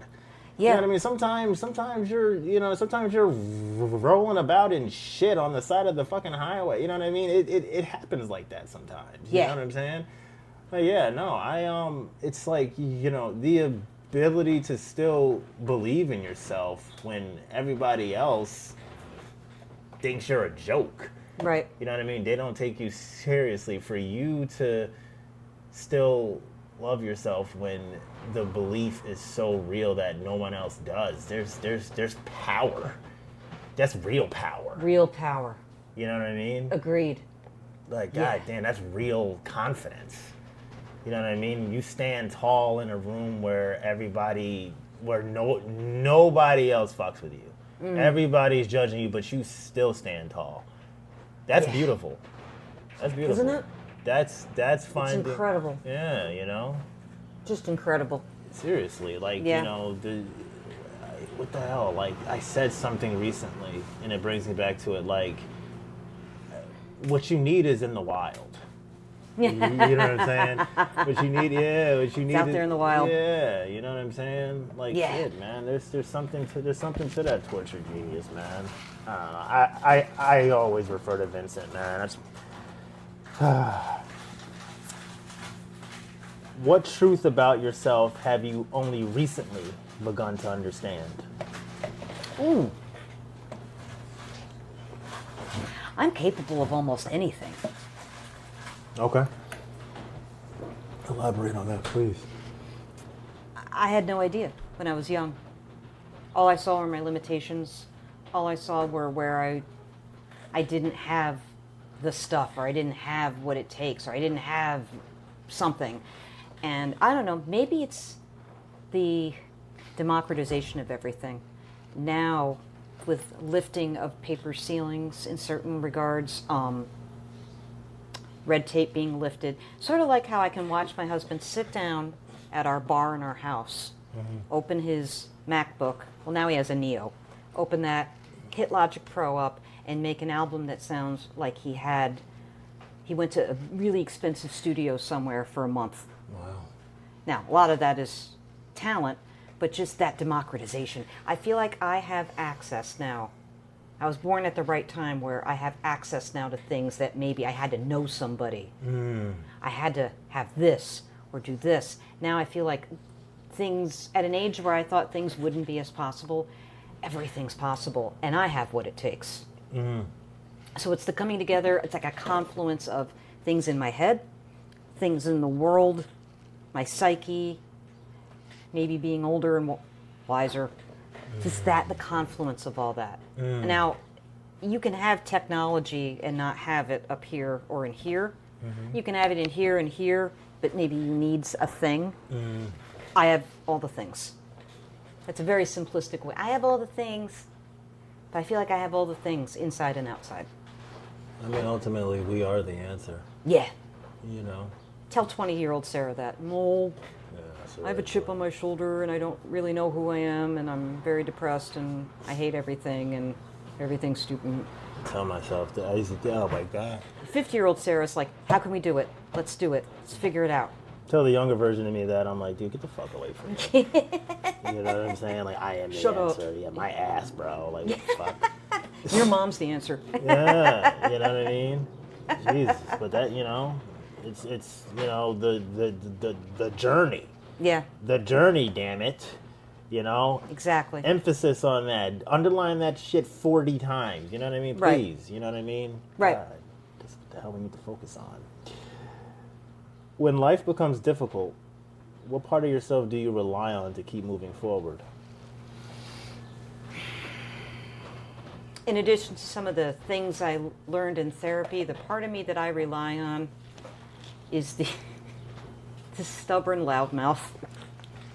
Interesting. The stubborn, pissy, what did my mother call it? Piss and vinegar? That kind of like angsty force of nature, she called it. Interesting. I rely on that person. The I don't give up no matter what person. Not to say that I don't rely on patience and quiet and introspection. I do. But when I that's who I rely on. When things get hard, I get harder. Like the girl in the 40-year-old woman in the studio apartment. Uh-huh. I was like, all I did was rely on my vision of where I could go from here. Because I had that freedom. And then I did it. And then the pandemic hit and I did a full life shift. Just waiting for that opportunity, looking for it, trying to create it. Then the opportunity came and I changed my life. I started chasing my dreams. Because I'm like, hey, we're living in the theater of the absurd, man. That's a fact. And then I went, I'm going to do this. I don't care what anyone says, I'm going to do it. And I was lucky I had a supportive husband and friends and family. I like that. I can tell, yeah. When the going gets strange, the weird get weirder. Yeah. Hunter S. Thompson said that, yep. Yeah. Well, I got really weird. Yeah, I mean, me and you both. You know what I mean? Thank God we did. It was necessary. You know Yeah. what I mean? Even the periods I look back, I'm like, yeah, I was completely out of my fucking mind then, and I understand why people thought I was crazy. But it was necessary for me to do that. Like, I didn't have to, but I had to. Yeah. You know what I mean? I had to, even though I didn't have to. I had to. Yeah. That's well said. Yeah. Yeah, that's me in a jam. Mm-hmm. You know what I mean? 'Cause You it's gotta, you gotta be quiet. And you gotta listen. You have to be introspective, and you have to be patient. But sometimes you have to just roll up your sleeves and get into it. Let's get into it. Yeah. I'm gonna work my way out of this. You know what I mean? You have to learn things the way you have to learn them. Yeah. You know what I mean? And somebody else might not have had to do that, but that, we're different in that regard. We both have to learn this lesson, but we just have our own pathway Exactly. to the answers, Exactly. When life becomes... Oh, wait, no. I literally just asked you that. If someone wanted to understand the real Sara beyond the titles, responsibilities, and expectations, what would you hope they notice first?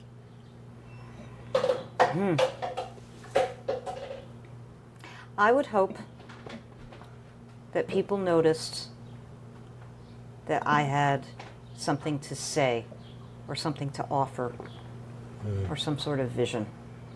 That's what I hope. That somebody who looked past, like you said, the labels would go, she had something here. She has something here. She's onto something, whether it's past tense or in the moment, onto something. She had something very special to say or show you or show us. Whatever that may be. I tell myself what you just said. It aligns with my belief that I'd be in these moments where I would just be in severe self-doubt, and I'm just like in the jungle of that, just trying to comb through the brush, like what the fuck, I'm lost, and I'm like, this isn't for nothing. This can't be for nothing. Yeah. You know what I mean? I don't Can't think be I'm, for nothing. You know what I'm saying? I don't think I'm going through this for nothing. You know what I mean? So yeah, it's like, despite everything, despite the absurdity, despite the inanity, despite the insanity, it's like this person has something to say. Yeah. You know what I mean? Yeah. Something to share. There's Something a to say. method to the madness. Yeah. Yeah. That's what I hope. Yeah. I mean, it's there. You hope people see that shit. You know what I mean? You hope people see it for what it is. You know what I mean? Definitely. For sure. And my final question for you: when you imagine the person you're still becoming, what do you hope she never loses along the way? Curiosity, hope. Those are two things. I can't decide which one I'm more scared to lose. My openness and curiosity to things, which I've learned is actually a really good thing. I used to think I was nosy. No, I was curious, and that's healthy. And I hope I never lose hope. I don't know if you ever read comics, the Sandman series. They made a Netflix show about it. They did a good job. I was scared. I'm like, no, don't make a movie based on Sandman. Leave it alone. Don't do it. Because they'll fuck it up. I hate it when they do that. This story is so personal to me. He was fighting with the Dark Star, and they were doing it verbally. It was a verbal fight. I am chains, I am water, I am fire, I am paper, I am rock, all that. And then he goes, I am absolute death and destruction. And of course, it's a comic book, so Neil Gaiman's writing and Garth Ennis is illustrating, and not Garth Ennis, I forget the artist. Who had? Do you have Sandman, John? Yeah, I got a copy. Someone left it at DC Vertigo, man. I think it was. What's funny? We did an interview with someone, and she had the volumes on a interesting. Shar. Yeah. Shar. I'm like, yo. Char Ernie? Yes. Oh, I got to talk to her about Sandman. I'm like, yo. I know. I've seen that recently. I have all the collecteds. Oh my god. My brother had the single issues, and then I started buying the collecteds. My half brother, yeah. So they're doing this, and he's like, I am fire, I am water, it's all that, and then I am absolute death and destruction. I am the absence of all light. You can't beat that. And Sandman just turns around and goes, I am hope. You take that away from me, bye-bye. But yeah, like it goes to like I have this belief that the thread of hope, it's thin as hell, but it's strong. It's so fucking durable, and it's so thin to the point where it's almost invisible to the eye. Yeah. But it can withstand just about anything, the weight of whatever. You know what I mean? But it's like that's so strong and so relentless that if it finally snaps, I have allowed myself to believe that maybe it was your time to go. Yeah. You know I what mean, people will say I'm out of hope, but they actually have it. Yeah. You think you don't have it, and you do, because you keep going. Yeah. Because you choose to just keep going. Yeah. People who are like, I'm, tethered to a hospital bed, but maybe there's hope that you'll get through it, even if everyone says this is it. Mm-hmm. Hope that I'll love again, even though I've been through 2 divorces and I'm living in a studio apartment with a cat. Maybe I'll meet somebody someday. That's what I'm saying. Like the hope is that thread. That thread is Arnold strong. Yeah. But it's like when it finally snaps, it's like maybe that's it. When you meet somebody who doesn't have any hope for real, Yeah. it's like, is there anything worse than feeling hopeless? The big nothing. Yeah. The big nothing. Ugh. Makes me think of like blind people. Like they don't see black, they see nothing. They see nothing. Exactly. You know what I mean? And I think about that, how interesting that is. You know what I mean? Yeah. It doesn't sound like anything at the surface, but when you think about that, like really, what is nothing? What is nothingness? To live in that. Yeah. What the fuck is that? Yeah. You know what I mean?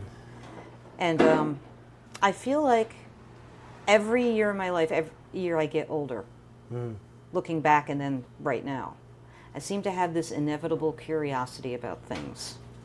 And I've been able to reinvent and change my life over and over again because of that. So I feel like that's something that I just took for granted. I'm just being myself. I don't really think of it as a thing until now that I'm older. And in therapy, they teach you the C's: compassion, calm, curiosity, as like part of mental health. Good mental health, good mental hygiene involves curiosity. I never thought about that till I was in therapy this more recent time around, and I'm like, geez, that's brought me far in life. I hope I don't ever lose that. I hope I never become so like jaded or whatever that I lose that willingness to want to keep learning things, doing different things, trying different things. My lust for learning was born far after school. Yeah. You know what I mean? Life is the best teacher. People are the best teachers. Yeah. Like I look forward to these interviews because I'm like, I'm gonna learn something. Oh, I'm sure. I can't imagine the things you've learned from other people doing this project. I mean, shit, the things I've learned from you. You know what I mean? Ditto. Ditto, sir. This was a beautiful conversation, Sarah. This was. Thank you. Absolutely. Thank you so much for your time today. Oh, anytime. Very much appreciated. I would love to. Anytime. Rock And and I'll roll. have to have you on my show. Absolutely. I mean, we'll be introducing tunes, but that's okay. Absolutely. We Yeah. can have, what do they call that? Not snippets. Pithy. We could do quick pithy things in between playlists. Interesting. Rock and roll. Let's do it. Hey. You know what I mean? Artie listens to me sometimes. And sometimes I listen to him. Not always, but sometimes. You know what? The greatest minds are willing. You gotta defy authority sometimes. You know Agreed. what I mean? You know, that's why we need You to. can come on too. Real quick, could you just plug all your projects? Yes, please, please. Well, thank you. So you guys know I have a radio show every Thursday at 6 o'clock New York time. Sarah B on the X. I also have a YouTube show that Radio X picked up called Sarah B Presents Live from the 518. I have seen that. Yes. Oh, thank you. Yes, indeed. I have one viewer. In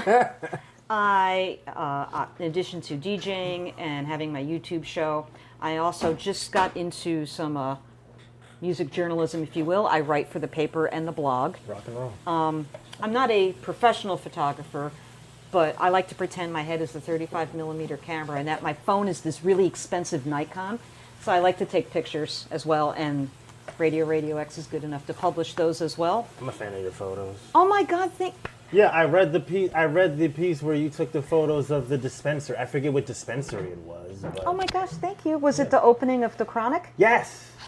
I've been meaning to go to you. that. I'll pass by. I'm like, I need to go there because Sarah took pictures of this fucking. Oh my God. Yeah, absolutely. Thank you. Yeah, no, your shit is it's huge. resonating. Absolutely, 100%. You're my new. That's why BradQuan's my new best friend. But that place is huge. Whenever you go to a dispensary, dispensaries are really good at making good use of space. They're always like the size of a postage stamp, but it feels like you're in an Apple store. Interesting. Yeah, This place is gigantic. I'm like, you could have concerts in here. You gotta like open a grocery store back here, get a freezer back here or something. It makes sense to sell food in a place where Have people parties. are probably gonna come in here high. Yeah, get some snacks. Yeah. A nice white wine or two. Anyways, yeah. So I also take photos and These are good ideas. Maybe we should save these for our own. let's make a list, keep it running. And when I'm not busy doing those things, I like to promote my husband, Chris Busone. He's got a new album he's working on. He's got some shows coming up, and I just think he's the greatest. So I like to promote him. I was a fan of his before we ever dated. It was so funny. I used to date somebody that was in his band, and he was in a few different bands, and I was like, oh, Chris Busone's playing great, because he'll talk to you and he'll be very mellow. I'm like, wow, what a really even-tempered man. And he gets up on stage, and you're like, your hair's coming out of your head, and you're like, who is this person? And then he sits down, hey, so yeah, want to get a beer? And I'm like, and he looked me up years later. He got on Facebook, and he looked me up. He went through friends of friends, found me. He goes, I didn't know your last name. And I go to my one friend's page, and she has like 1,000 friends named Sarah. And I'm like, well, she didn't have an H. 1,000 friends without Sarah without an H. So he told me he like went through this whole process to find me. And one day, bing, hey. I'm like, hey. I didn't think he remembered me. He's like, you want to get a drink? And I'm like, I don't know. You're still friends with Mark. Then I went on his Facebook later. I was like, I shouldn't have done that. What if he and I really get along? I feel like he and I could get along. He friended my father on Facebook. Interesting. And I go, how do you know my dad? He goes, oh, I thought he was just like a fan of the band.